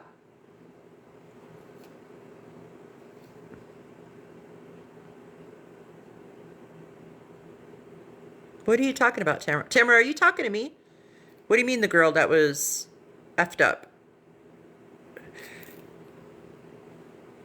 Yeah, Boogie and Chloe lived on the property. I think they were like one of the first people to live on the property. And what's interesting about that is that I feel like Cassie came out with having DID after that. After Boogie, that actually has a system and is DID. I feel like she was studying him. Oh, she's on a TikTok praising Cassie. I got you. They got an apartment. Okay, so they're okay. They've been accounted for.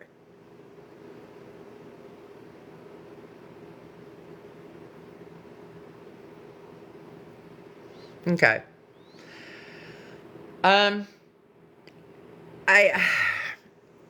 I still circle back to Natasha. We need to find out where she is. She had videos after videos and videos on TikTok, and now it's gone. They're just gone.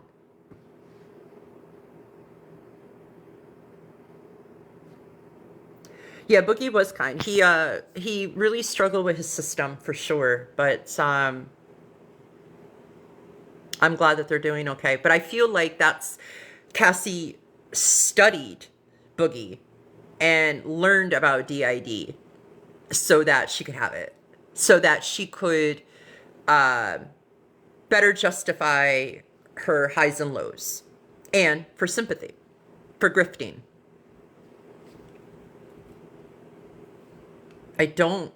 Natasha wasn't even her real name.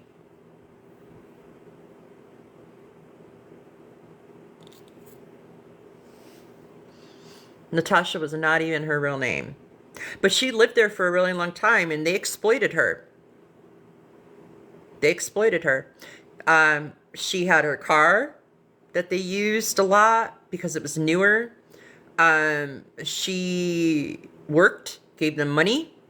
So when they were on live feeds asking for money, she was giving them pretty much all of her paycheck.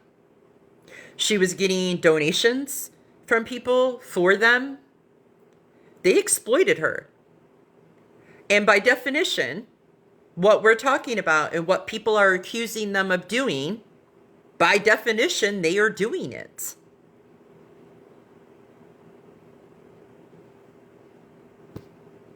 That's what it is. They exploited me.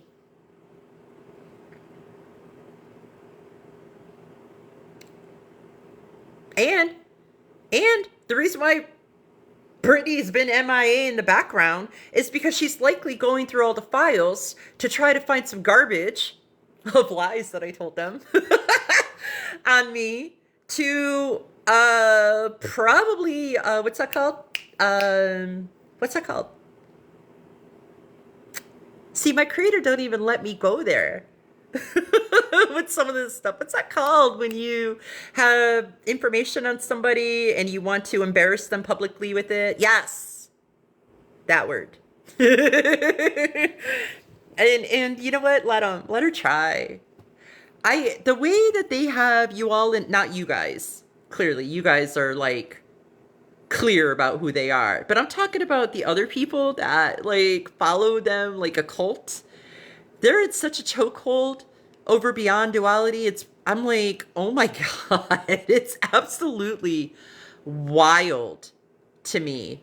And really, it's from just them consistently grifting, consistently telling the same story. I mean, there's variation. She adds stuff to it. But none of this is real. What's real is her aligning herself to people that are prominent through 6 degrees of separation. Like, for example, I was speaking to a woman recently that had all kinds of connections in all kinds of like military ways, journalists, like all of these things. Well, of course they're going to put you in their pocket. Of course you're going to be their bestie. Because that is who they are. If you have something that they can exploit, they're going to do it. Okay, let's wrap our head around this real quick. I have something else to add. 1 second. Doxing. They trying to dox you too. Yeah. So let's wrap our heads around this real quick. This is not me shaming anyone. If you use this service or technology, I'm not shaming you. This is just a teaching moment right now. Oh, it's unstable. My network is unstable, you all. So if you are rescuing women and children, and you're about human rights, and really you're of service to humanity, why are you making books and music by AI?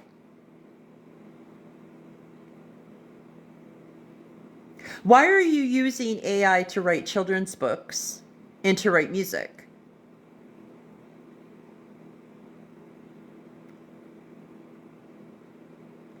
Are we making the connection between AI and human rights? Do you know how much water it takes to run an AI data center? Do you know how much water it takes to write one song by an AI data center? By like ChatGPT or something like that? Do you know how much water it takes to ask ChatGPT a question? If you truly care about the children, why are you using AI? Why are you proudly putting out this music that's really not yours? Why are you writing these books and sharing these books for children whilst killing their planet? Make that make sense. People that are really about the children are not doing those things. They're not. People that are really about women are not coming on a live feed telling you how they have a brain tumor, suffer from seizures, have DID and breast cancer. Delete, destroy, and uncreate that. And not able to be a functioning member of society, but yet give me money so I can go travel to go save women and children. Delete, destroy, and uncreate that. This stuff right here, like this is, that is the brainwashing. Cassie is skilled in that. She's skilled in it. She's had to, as a therapist, especially with children, she has to know how to do these things. They don't necessarily call it brainwashing, brain mapping. Same. It's the same freaking thing. So she knows how to use keywords, how to brainwash her collective. She knows how to create situations to make it bigger than what it is. She even goes as far as to have Brittany, probably, while she's on a live feed and you don't see Brittany, but you see somebody in the comments accusing them of something. That's likely Brittany, to create conflict, to promote an environment of victimization for more grifting. These are all manipulation tactics that grifters use. And people that fall for it are easily manipulated and programmable.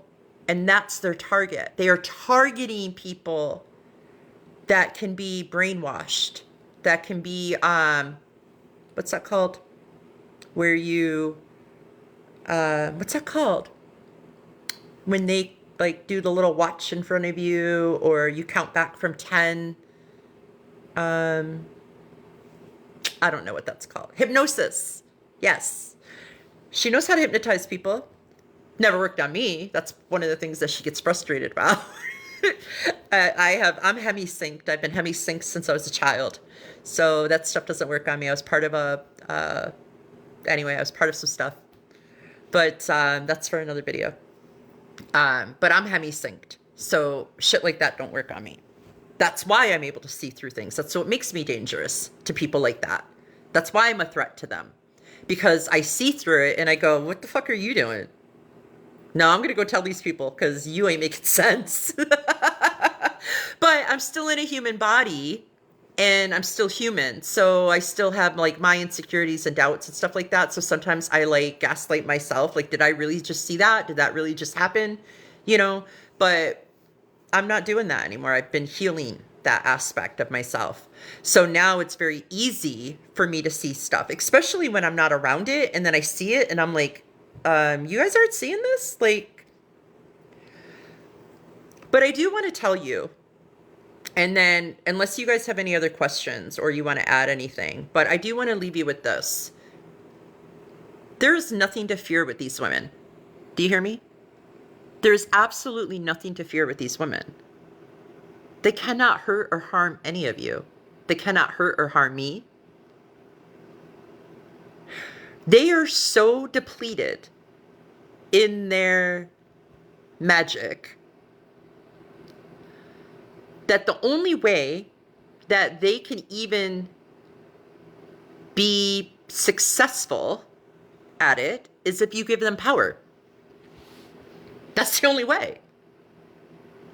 If you think that they're able to do these things, then yeah, they're going to be able to do it because that's the only power that they have left. That's the only magic they have left. They don't have anything else. They have no sacrifices. They have no magic of their own. They're depleted. So if we don't give them any attention, they go away.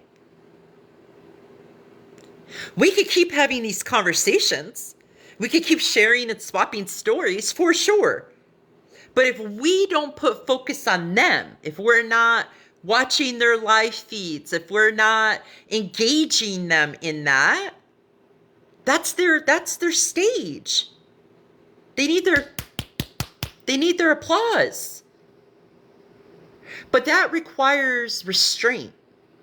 When you're so invested in someone and you want to get them because you know that they're doing wrongdoing and you're close to getting them, it's hard, it's challenging not to engage it.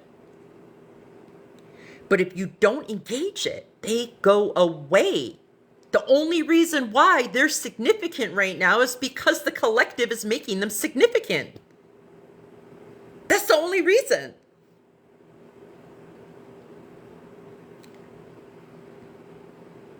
But then there's this like catch-22 thing. Well, if we don't monitor them and watch what they're doing, then how are we going to know what's up? Well, why do you need to know? If we keep having these conversations, if we keep sharing this about them and putting that awareness out there, not just them, but everything, what I call the ETAL, everything else like that, then we're doing what we're being asked to do. We weren't meant to focus on them. We were meant to see them and focus on the lie of it collectively. Not them. They like the fact that they have focus. They like the fact that there's attention on them. They like the fact that we're sitting here having a whole live feed about them. Gets them off. Ugh.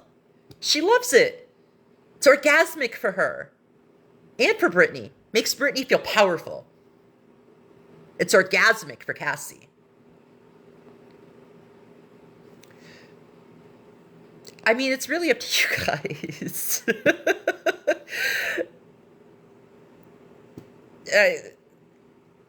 I'll share what I need to share. I'll give you the truth of what you're asking for. What you do with it is up to you.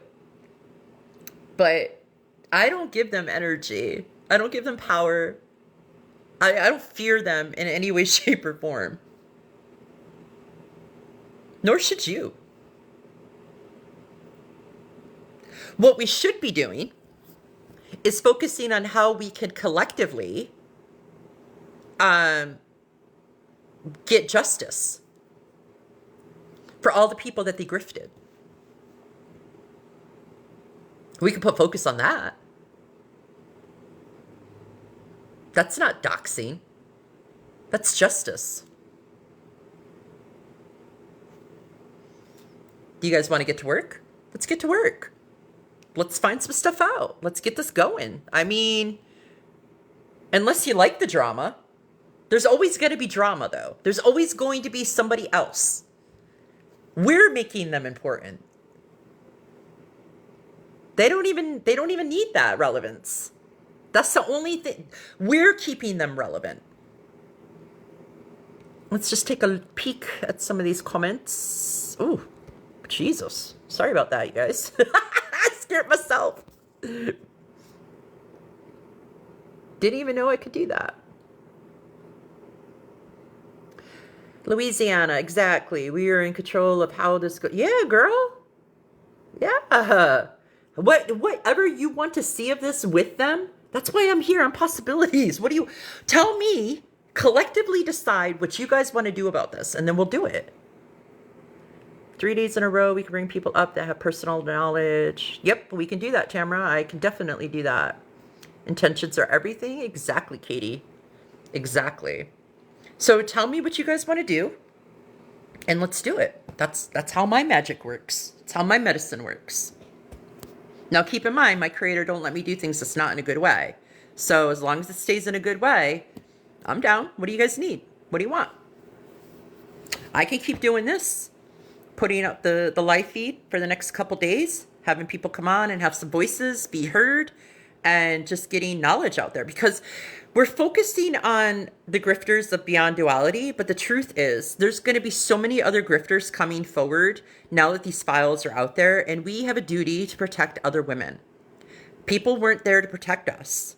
Now we know better. Now we have awareness, and it's our job now to protect other women and other children out there. So let's do that. Let's keep this momentum going. We can use them as the template for sure, because they're a big, like, hashtag right now. They're trending, so to speak. So yeah, we can use that as the example. But using something as an example isn't feeding it. It's an example. When we continually feed them, that dragon over there, that dragon, Brittany, she just eats that up. And then goes back to that picture that I told you about that they have on their website of that one woman feeding into the mouth of the other woman. Yeah, Brittany gets all the eats. Then like a baby bird, she tells Cassie opened her mouth. But then she dumps all the garbage in there. And then Cassie regurgitates it all out to us. For money. For money. When there's real people out there struggling. Like, for real, for real. Now, I'm not saying that Cassie didn't suffer through atrocities. I'm not saying that, because in order for her and us to have that friendship, she had to have initiations, or we would never have become friends. So, of course, things had happened to her. Of course. I don't know the full details of those things. She's never really... You know when you're like chopping it up and you're sharing your traumas with someone to see like what kind of page they're on? She's never really been forthcoming, aside from what she's publicly said about these stories about John Walsh and Adam Walsh and all that stuff, which are all lies. None of that ever happened to her.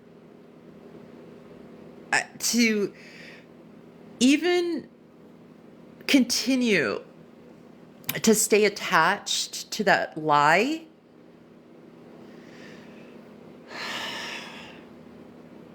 I go to the simplicity of it. Every time she tells that lie, that poor child gets brought back. He can't even have peace, that child. Every time she talks about Adam, it's cruel. It's cruel. All for her selfish gain. All for sympathy. All for people to pay her bills. You know, she's been building out that compound since 2020. That's 6 years. We should collectively sue her. If there's a way to do it, how do we do it? I've never sued somebody. How do you do it? Does somebody know what you got to do? What legalities does that involve? I can't believe the Walshes haven't sued her yet. They probably haven't because they know that she's just a fly. You know what I mean? Like they probably just think she's a crazy bitch. Speaking of flies, though, anytime that you deal with Cassie, anytime that after you watch her videos or any of that, or Brittany, do you ever see flies? Just a question.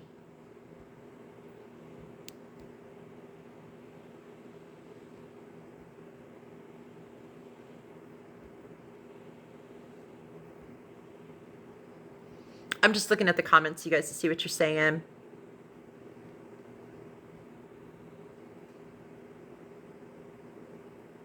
Oh, I'd be interested to find out your story, Katie. I'm sorry that you had to go through that. I agree with you, Louisiana. I think that's a great idea. Use this platform and all come together and stop it once and for all. She witnessed what her father did. Well, yeah. That's true. We at least got confirmation from her sister regarding that. So yeah, that's true. So she, she did see and experience things that a child never should. Absolutely. I'm not taking that from her. I'm not taking her trauma of the real traumas away from her whatsoever.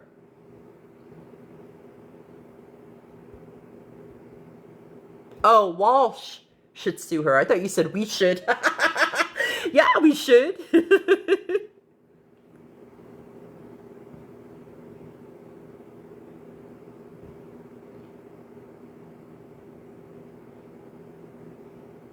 Could you imagine, though? Could you imagine somebody coming with all these allegations and saying that your father did this? If you were Megan Walsh and your father did this and blah, blah, blah, blah, blah, blah, blah.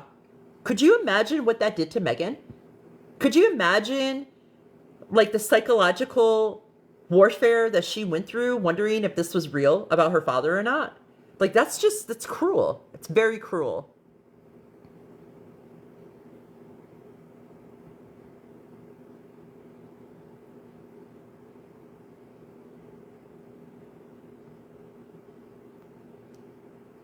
Oh, okay, Katie. So, I'd be interested to hear from people that actually like sent her money. And for what purpose? Like, what were they supposed to do with that money? Because I'm telling you, that compound is not built out. They have an office built. I think they might have finished the bathroom finally in 6 years. And they still don't have RVs. They still don't have houses.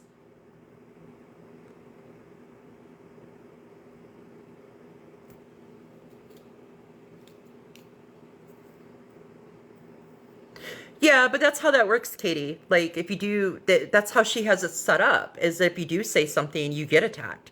But it just takes one person to stand up and say, I'm not dealing with it anymore. And here we are. So this is just going to blow her spot up.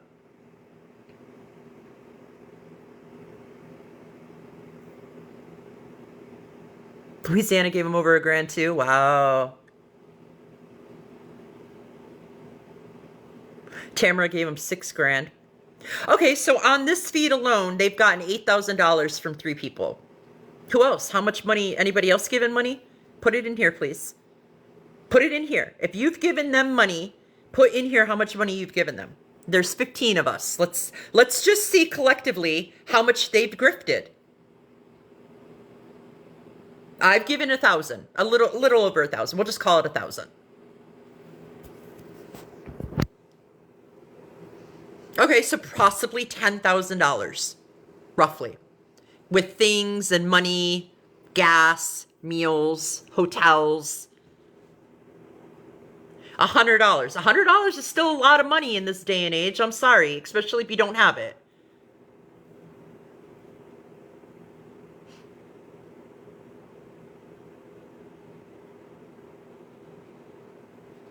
So how can we get their like PayPal or Cash App or Venmo audited?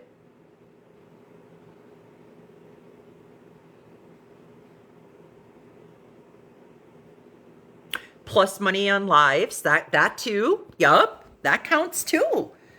So just alone in this thread, we're looking at like what, $15,000?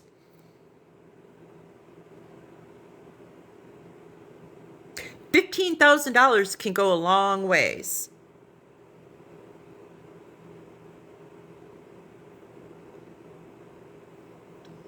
Oh, and then there's a way to find out how much they made on lives. Wow. Are they on food stamps? Are they on Medicaid? Because, you know, you got to report Cash App, Venmo, PayPal, GoFundMe. You have to report that on food stamps and Medicaid and cash assistance. Anyone know if they're on any of those programs? Are they getting HUD? Are they getting WIC? Any of those programs? How's Cassie getting the medical coverage for a brain tumor and breast cancer? She got insurance through her husband's job or through the state?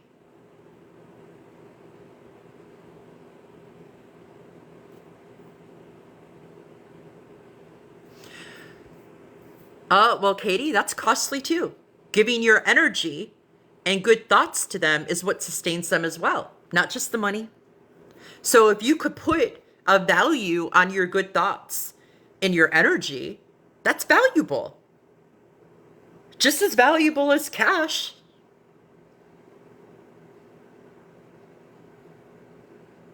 See, Louisiana, that's like, it adds up.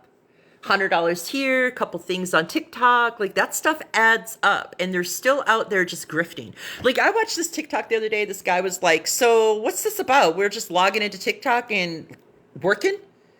And the person was like, what do you mean? And he's like, I just log into TikTok and I just see these people saying, come on guys, help me out. Come on, let's get there. Let's get to the goal. Let's get it. I didn't clock into work. I'm working. Like, I have to give them my money. Like, literally, they're using TikTok as a fundraising job. Like, this is their job. When I saw the other night how excited they got by all the followers off that video, I was repulsed. I was so sick to my stomach because I could feel the energy of them, and it was money. the relief that she was feeling in that moment in her Delulu, she thought all her money problems were answered. It was gross.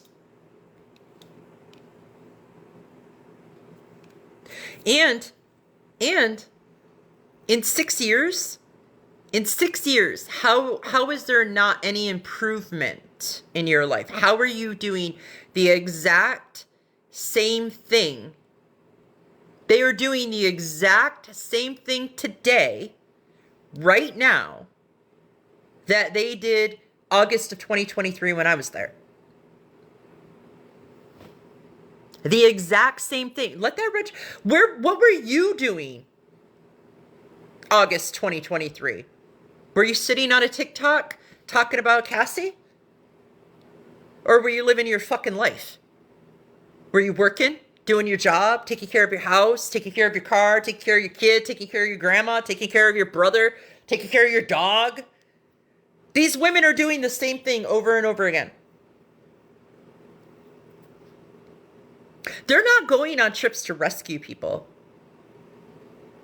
Although there might have been a few people that they've done that to, because I can't say that they didn't do that for me. They came to Canada and they rescued me. That's a rescue. See, she uses words as a play. There's a play in the words. She leaves just enough for you to assume what that word means. So when she said that about the islands, all I said was I was on the islands. There's more than one. You're alluding that you're in the files. And then, oh my God, this one girl, oh, she was a cutie patootie boy. She was like, oh yeah, bitch. Typed their name in some kind of data system. And in the data system, it was like 0 results. I was rolling. I was like, the audacity to say that you're in the files. You were on the islands, one of the islands. And somebody puts your fucking name into the database of it, and you're not even in it. And then, in your Delulu, you do a video saying that you're in the file. How is that not a mental health situation? I don't get it. Like, I see people totally ruining other TikTokers' lives. Sometimes accidentally. Like, not they fucked up. Okay? But here you have something legitimate with these women. And they're just getting away with it. Has anyone called Op PD to ask to go do a wellness check on these children and these animals that they have on their property? I mean, that would be a simple start. I'm worried about those children. They're grooming them to be grifters.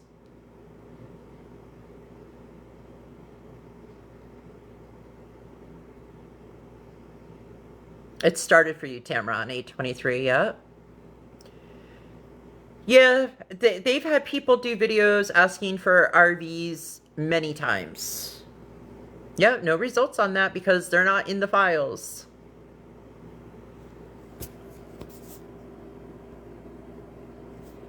Suzanne, they made videos calling them out. I mean, I'm not one to like stir the pot up, but I find this stuff kind of funny. Like, when you have people calling you out, when you have people checking on you, when you have people like really investigating you and you're holding on so tightly to these lies, I don't understand how they're not in jail.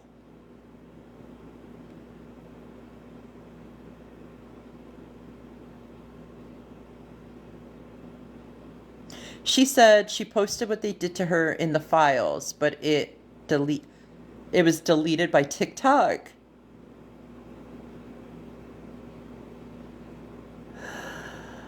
Oh my gosh, she was not trafficked. I mean, okay, so I'm not saying that she wasn't trafficked in the true sense of the word, but in which she's alluding to allow you all to fill in the blanks of, she was not trafficked in those ways. Not in the way that she's leaving it open for interpretation.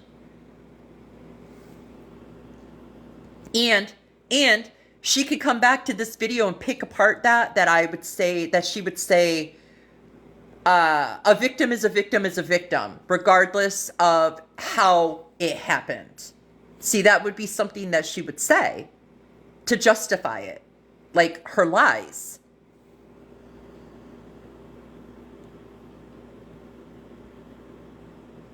Oh, you could see how much money they made? Oh, so they made $46. So they made their cigarettes and their Pepsi money. Mountain Dew.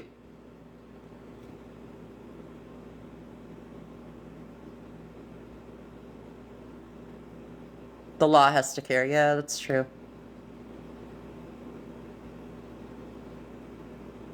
Brittany blocked you.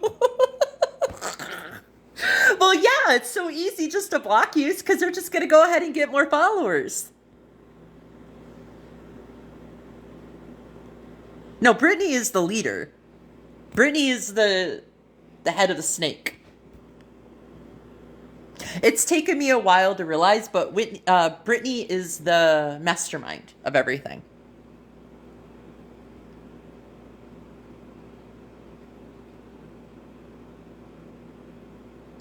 She left nothing open to interpret when I first found her. Said she was a tunnel child.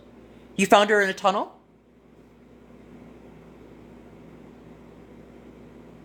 Katie, you found her in a tunnel?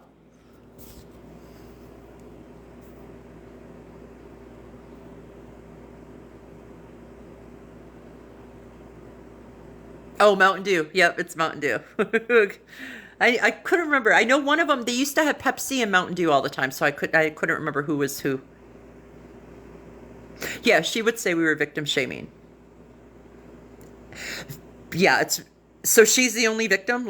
I'm not a victim to trafficking and exploitation and things like that, being essayed and raped and all those things, like tortured. I'm not a victim.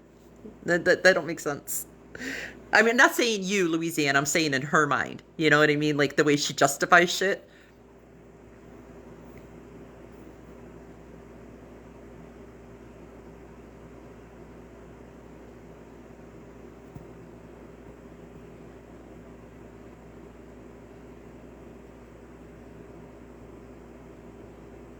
Oh, I have some things for you, Beans, for a new rabbit hole to fall in. If you really want to, I don't want to blow your crown chakra, though, like I did Cassie's.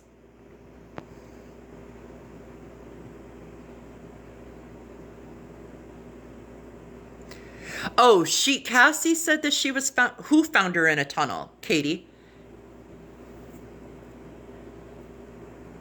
Tamara, your dad too? Your dad rescued her from a tunnel too? I forgot about that. That's right. Oh, man. A lady found her at 7 in a tunnel. Tamara, when did your dad find her in a tunnel?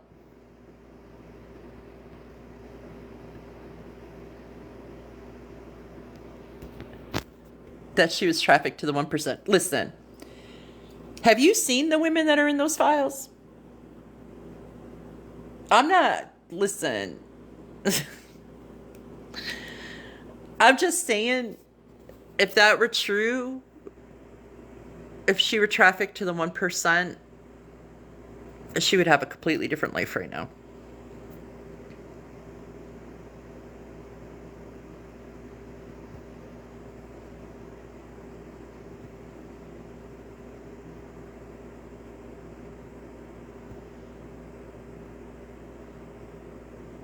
Sorry, I'm just reading your comments.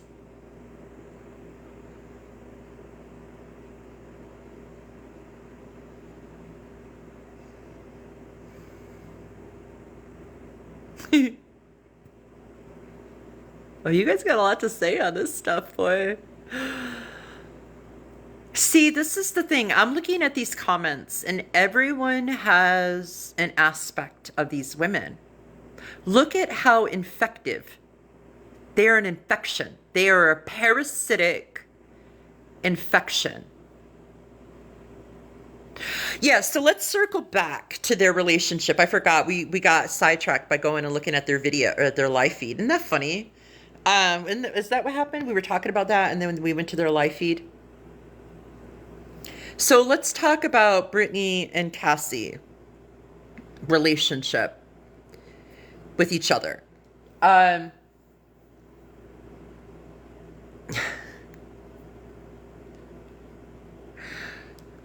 personally have not seen anything sexual in nature between the two of them. However, I have seen them be flirty, inappropriately flirty for a mother-in-law, daughter-in-law relationship. I know that they've seen each other naked and looked at each other's cookies, you know, for different reasons. Not that they were just sitting there looking at each other's cookies, that I'm aware of. They probably, I don't know.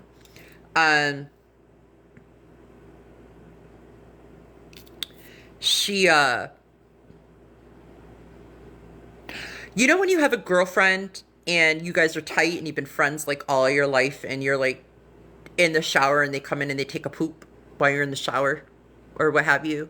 Like, there's been that kind of stuff that I've seen.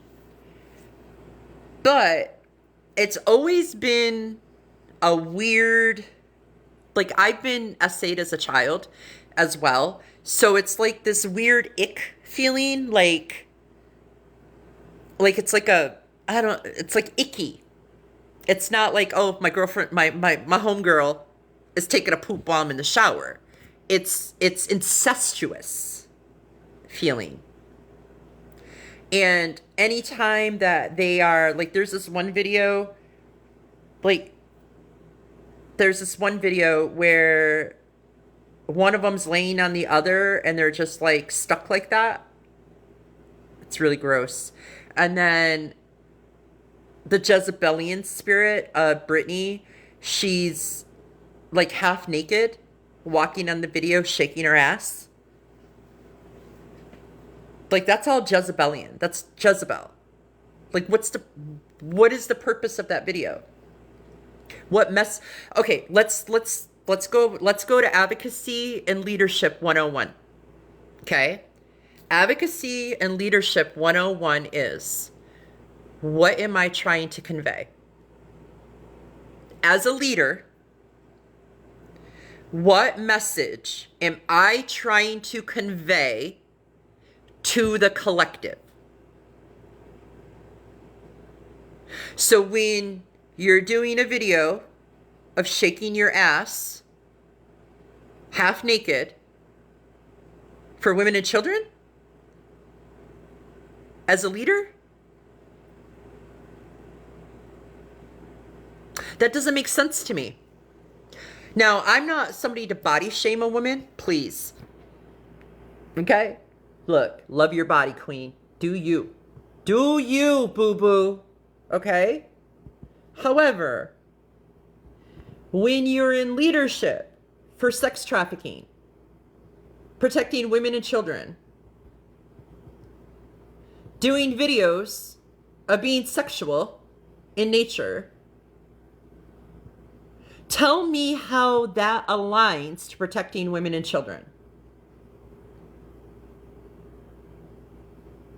When you're talking about vaginas on live streams,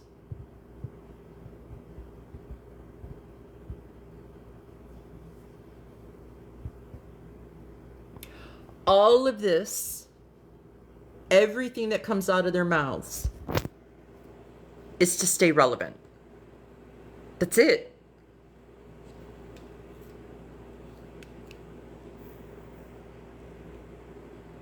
A smut album? I don't know what that is, but tell me, because that's new for me. What's a smut album? A smut album? What the fuck? Katie. Oh, yeah. Well, she is. It's Jezebelian for sure. And Asmodeus. They have a big Asmodeus demon. Asmodeus, however you want to say it. Delete, destroy, and create that.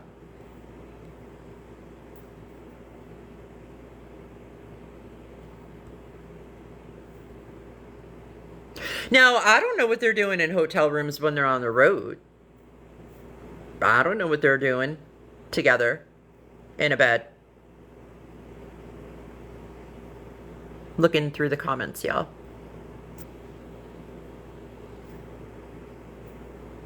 Yeah, why is she flirting with your son, Tamara, if she's married with kids? Someone in her life was accusing her of being on something? Well, yeah. And she calls it her seizure medication or her tumor medicine or whatever.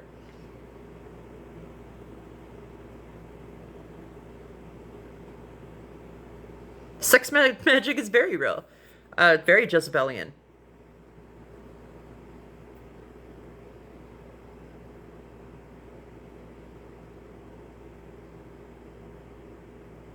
The blue light bullshit? What does that mean? Ooh, that's a rabbit hole. Blue light bullshit? What's a blue light?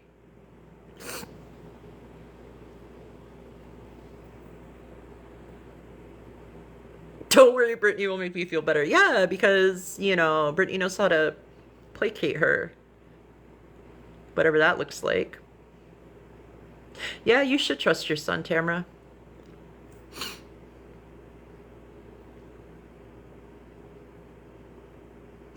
Good, porcelain doll. Exactly. Listen, I'm not here to, you know, I'm just here to give a different perspective.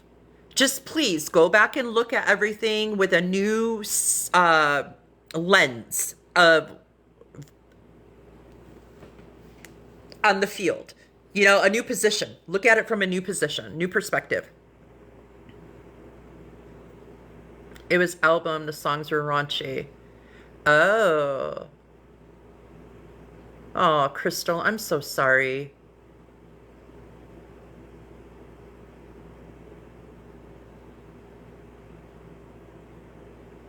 $400 songs?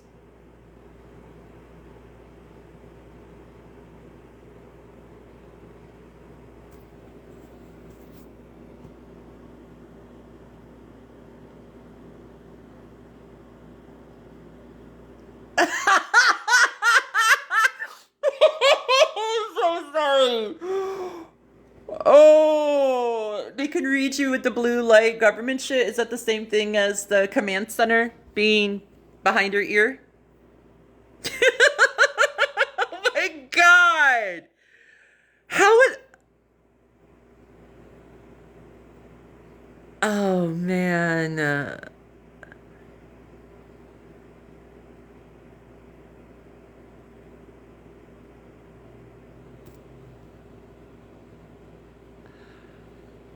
Oh my God.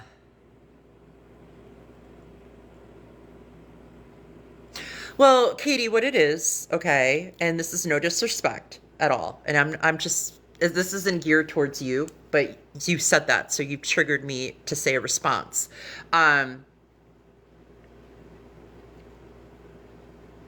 People don't know what they don't know.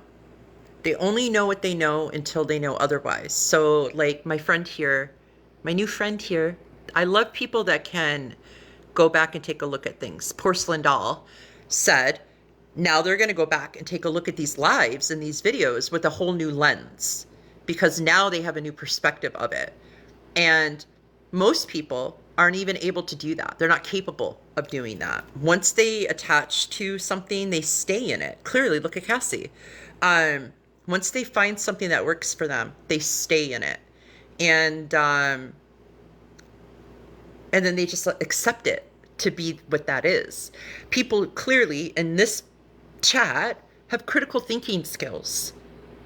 Yous are like, something is off. You're trusting your intuition. You're going, something is off, but you haven't had the validation or people until other people showed up on the path to go, yeah, something does feel off about that. I'm not quite sure what it is because I don't have a direct, you know, proof of it, but it's something that I'm sensing and feeling. And I've sat with it, and there's nothing about these women that make me think that about them. In fact, I want to help them, but there's something that's off about it. That feeling, it took me many years, but I used to gaslight myself all the time with that feeling. All the time. And because I didn't want to think that humans were that evil. Because if I knew that, if I admitted that humans were that evil, then everything that happened to me and everything that I knew since I was born was real. And it was me denying it. It was my denial. And so now we're at this place where all of this shit is real. And we have to like be gentle with ourselves, first of all, not judge ourselves for falling for it. Because all that means, all that confirms is that we are kind, compassionate, loving beings. That we're good people. Because the people that they're taking advantage of are good people. Do you see any other grifters in their comments? There's no grifters in their comments. There's no evildoers in their comments. If there are, those are the ones that are like stirring the pot. They target good people with good hearts and good spirits and that really do care. And that's what's disgusting about it. Because when you are a good person and you really do feel and care and all those things, and people just stomp on you over and over and over again, it gets daunting to still be that light, to still carry that. And it's a type of spiritual warfare. These women, those demons inside of them, are searching for good beings so that they could stomp their light out. All of you that have been questioning and asking and knowing that something is off about them, it's because your light inside is like, this is not in a good way. And then they target you because of your light. Because if they can't consume it or possess it, they have no use for you. I'm so sorry, like wholeheartedly, for a few reasons. I'm going to get emotional. Sorry. I'm wholeheartedly sorry that I didn't come forward sooner. And I'm wholeheartedly sorry that every single one of you had to go through this by these women. Because I know what I experienced.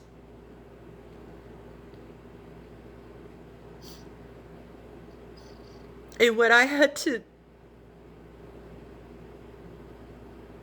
really work through in the last few years because of them. But it was a gift. They were a gift. Because they taught me who I am. It was through them that I realized the importance of my role. They showed me what I didn't want to be. And they showed me that all of it's real. Like everything that I experienced is real. And they showed me that people like that exist. And because I know for a fact that they exist, I could do something about it. We can do something about it. I'm so sorry that you all have held this down for so long. You're not alone anymore, though. And I definitely feel like I'm not. I feel so much strength in this video, in this live right now, that I wouldn't even be able to have the energy to stay on this long, to be honest. You guys, you're very uplifting in your energy. Like, you guys you really do just want to know the truth. And you really do want justice to prevail. Because you do feel like what they're doing is wrong. Because it is. Sorry, I didn't mean to get I'm not normally, I usually have really good emotional control. So I apologize. I'm just going to go back through the comments.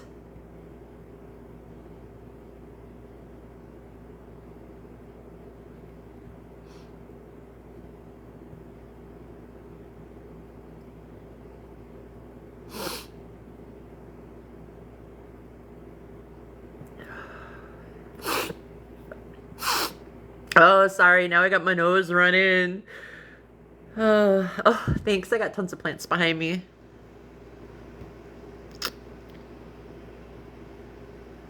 They are definitely playing on our empathy.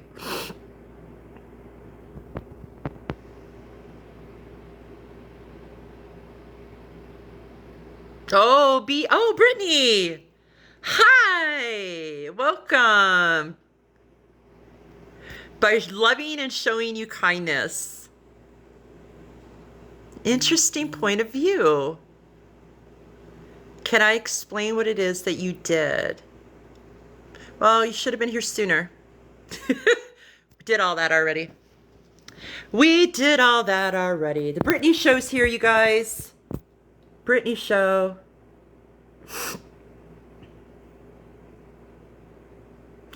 Yeah, Brittany, we all want our money back. In together on a cult? No, honey. You're wrong on that. You're the cult. You're the cult. Oh, look at that. The dragon is in the house. Where you been, Britt? Digging through files? Yeah, we're a cult. I won't tell you what you did. Girl, you just missed 4 hours of a live feed of me talking about it. What are you talking about? Go back and watch it when it's done. Oh, look at that. You want all that money back to driving to Canada? You mean the money that you got from me and from other people that funded that trip? Tamara, didn't they tell you about going to Canada? Do you want to... They told you about that, right? About going to Canada and picking somebody up? I already told them about the whole Canada trip. Girl, you're late to the party. Yeah, gaslighting me because they don't have any flying monkeys. None of the flying monkeys want to come. So Brittany had to, the big dragon lady. Bye, demon. Bye.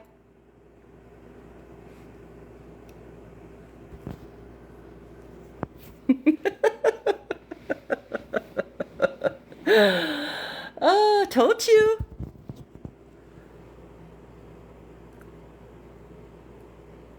They needed a little feeding. This is where the feed is. This is where all the energy is. Brittany just came out of her fucking lair. Out of her little cave. Look at all the feeding that she just did in here. Now she's gonna go, like I told you, now she ate it all. Now she's gonna go feed it baby bird to Cassie. She got out real quick because the energy in here was repelling her. So I'm trying to tell you guys, this is real light energy in here right now. Do you feel this? Like you could see it in the video, like you could see the energy in here is different. The energy in the feed is different compared to when you watch their videos or their live feeds. It's because all of the light that is in this comment section right now, that light has all gathered in one spot, and those demons are like, oh my God, there's a light source over there. What is it? They come over and they find out it's Nikki talking to their light sources. So she had to jump on here and get a little feed. Because you guys weren't on their live feed earlier, remember? You weren't on their live feed. They had nobody to feed off of. And I said earlier that there was remote viewing, monitoring spirit, whatever you want to call it. Absolutely.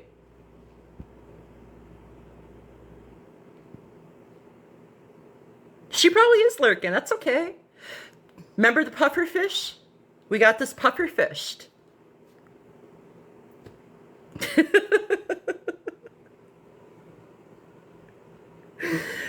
Oh, I'm so glad we stayed on. I was waiting. They could not resist. Did you notice that? Did you notice that? They could not resist. They couldn't resist it. They had to make their presence known. They had to. Their ego would not let them sit it out. Their ego, the demon within them, was like, oh no, this bitch. Oh my goodness. Yous are all so magical. Every one of you has so much magic within you, so much light. And I'm so sorry that you had all gotten bamboozled by these women. I'm so sorry. Have a wonderful night, Suzanne. Is it Suzanne? Suzanne. Have a wonderful night. Thank you for your presence and for holding space.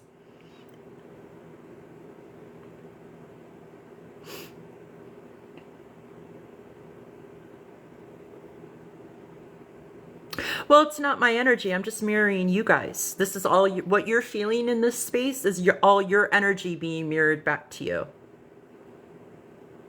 Aw, thank you. So are you.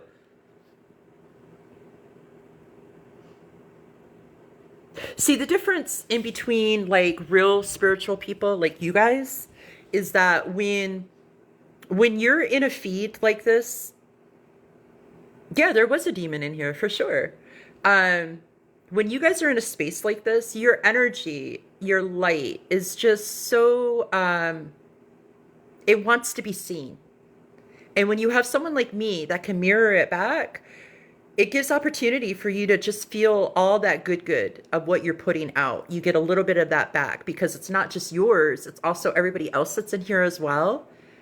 And when you go into a feed like theirs, it's just sucking and sucking and sucking and sucking. And next thing you know, you feel yourself like wrapped in, drawn into all this drama and chaos, and you don't even know how you ended up in this rabbit hole with them. That's orchestrated. It's meant to harvest your energy.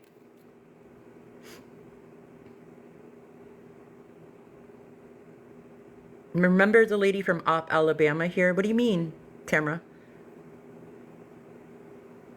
That's right, Tara. That's right. Strong. Oh, Mimi. Yeah, what about her? Oh, you think that that's a plant? Tara, you're cute. Oh, you all think that that was that was the plant? Had to have been. Oh, okay. All right. Yeah, this whole feed is filled with cutie patooties. I feel really grateful tonight. Thank you so much for sharing this space with me. I have a lot of other things that I want to share, especially now that Brittany came on. That just confirmed that we're heading in the right direction with this stuff, y'all. That just really that was like really what I needed to see, because that tells me that's my creator's way of letting me know that we're doing the right thing. We're walking in a good way. I am. I'm Lanu. My people are Mi'kmaq. I come from Nova Scotia, Prince Edward Island in New Brunswick. Although I was raised with the Mohawks of Akwesasne, my great auntie married hereditary chief Moses David.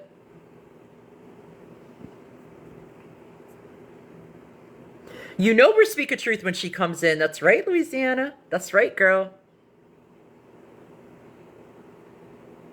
Oh, you're welcome, sweets. Thank you for being here.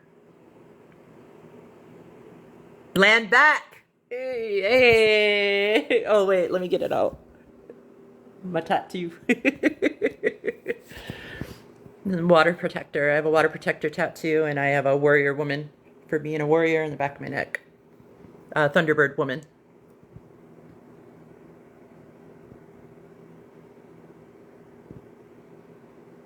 Oh, okay. Well, tag me when you go live, Tamara. I want to support you in that.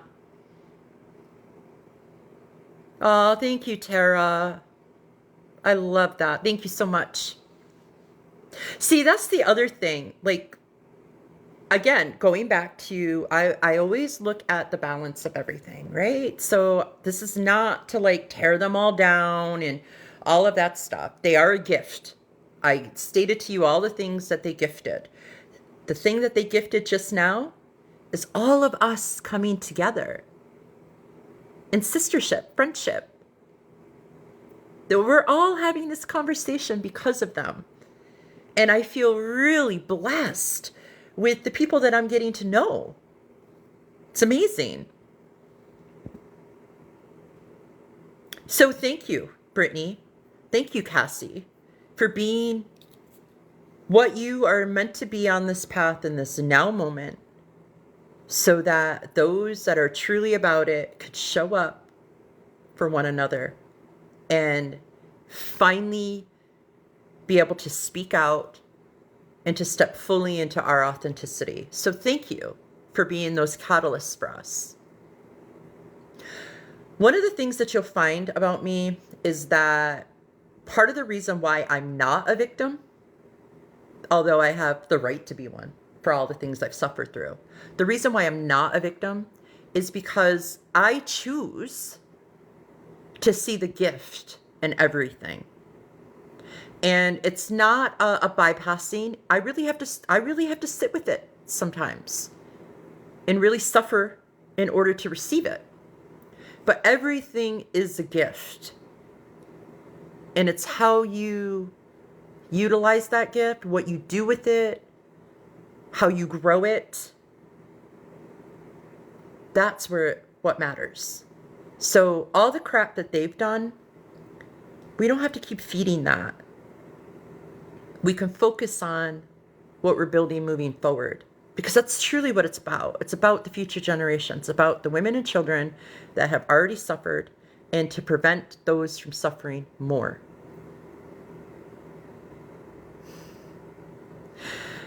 Toxicity has run for a long time.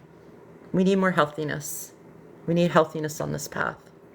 And that's what we're creating here. That's what we're creating in this space. So thank you for being a part of it with me.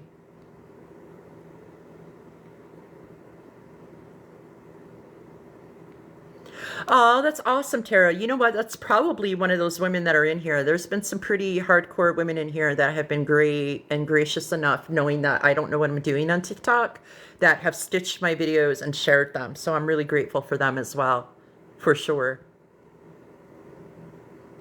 Oh, thanks, Beans Nation. I appreciate that. About those demons. About them white demons, girl. Oh, don't make me bust out the skinwalker. Come on now. Dragon ain't got nothing on a skinwalker.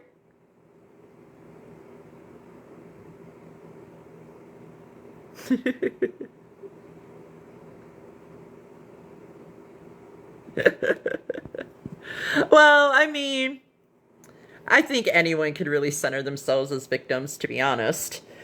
This particular one, though, is like knocking it out the park. Her whole existence is being a victim, for sure. I don't know if that's particularly a white thing. I just think that's a Cassie thing, to be honest. I think it's just a Cassie thing in this now moment. But you would be correct in certain circles on that, so I do want to validate that. But yeah, it's just a Cassie thing. She just is who she is. Cassie was of light, y'all. She was. Before she sold her soul. So part of that is still there. But don't get it twisted. I don't mean like part of that's there where as Captain Save-A-Ho, we can go save it out of her. That time of that is long over. What's there is that spark essence that was once there. So like if you took something out of something, there would be like if you took a rock out of the dirt, there would be a depression in the dirt where that rock sat. So her being of that light and then the darkness taking over that, there's still that shell of that light. So we're seeing that and we think it looks like it's a resonance or frequency similar to us. So we go, oh, okay, let me check this out. But then there's something missing in it. And then the curiosity of us, the childlike curiosity that we carry, stays to see what it is that's missing. And then next thing you know, you're stuck in it. You know what I mean? So yeah, but that's not real. That light that she once had is not there anymore. That's gone. And in order to keep that shell, all right, Cara Bear, have a good night. In order to keep that shell of that light, like exposed to like for people to see, they have to feed on others. They have to feed off their energy. And that's why they do the videos and the live feeds and all those things.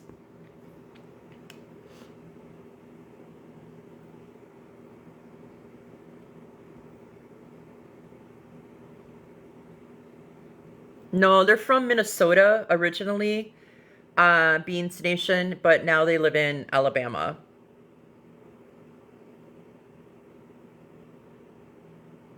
Yeah, that's all they're known for, Tara, is for being a victim. I don't even in the videos with that first start off, like it's a good thing. Like, oh, we just blah blah blah blah blah blah blah. By the end of that video, the victimhood shows. I don't think I've ever seen her do a video that she's not a victim in some way, or Brittany, or the kids, or this, or that, or there's some sort of victimhood around the video. I don't know about Wisconsin, but definitely Florida. I lived in Florida on and off for 25 years. Yeah, my phone was doing that too, Tara. It's funny that after Brittany jumped on here, things started glitching.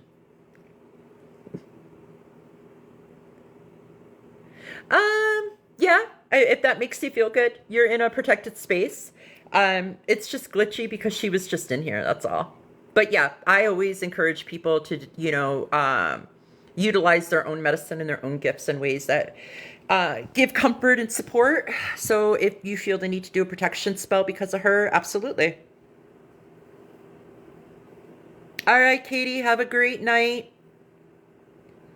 I'll probably come back and do a live again tomorrow. We'll talk more in depth about more stuff. I want to talk more about, and I want Tamra as well. Maybe I'll save that for when I'm able to have a guest on. But I want to talk about the sacrificial stuff because Tamra has some similar, a similar story.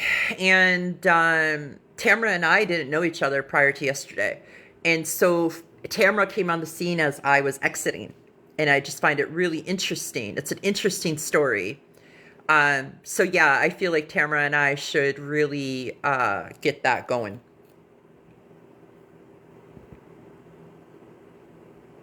Oh, yeah, I have a bunch of clippings. See, that one, this one. I have more up there on my altar.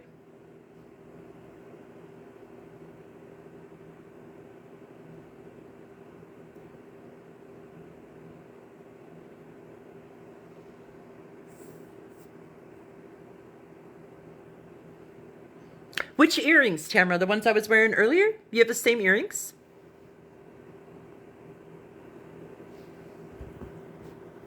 Thanks for being here, Crystal. Oh, feathers? Yeah, we should. That'd be nice.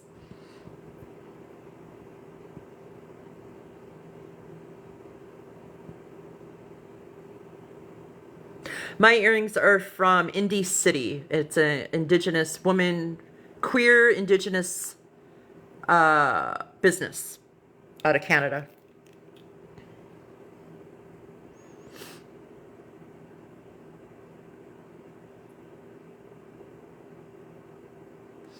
So, like my tattoo to cover beyond it. Yeah. Oh, how nice, Tara. That's awesome.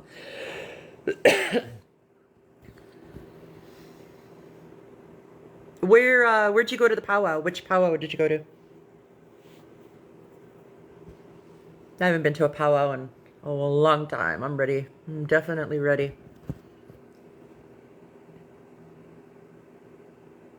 I need a sweat is what I need, to be honest. I haven't had a sweat in a while. I like it hot though, so a lot of people don't like to sweat with me. Oh, very cool. I bet that's really nice. It's probably really historically accurate.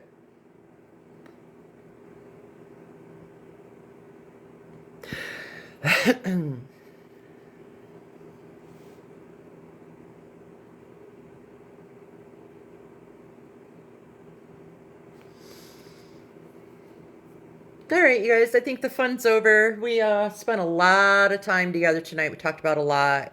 We got a guest appearance by Brittany. Woo! Yeah, that was awesome. She got what she needed. She needed a little energy boost. Nice to meet you, Tara. It was epic for sure.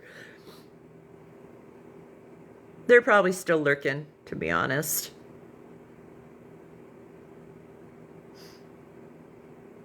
Are you going on live, Tamara? Or what are you doing now? Because if you're gonna go live, I'll watch your live. Okay, Tara, make sure you tag me. I wanna check out your videos. All right, everyone, Tamara is gonna go live, so let's see if we could support her as well. It's fucking weird. I'm telling you, Tara. It's weird. Anytime we talk about them or we're around them, shit gets all wonky. Bye, Laura. Have a great night. Grateful for you too. I know, Tara. Isn't it wild? I've had all of my text messages just vanish around them.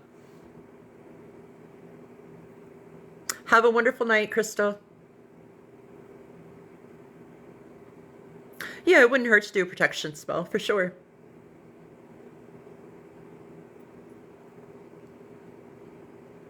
All right, y'all. I'm gonna get off here, get ready to go see. I gotta use the potty. I gotta go pee pee.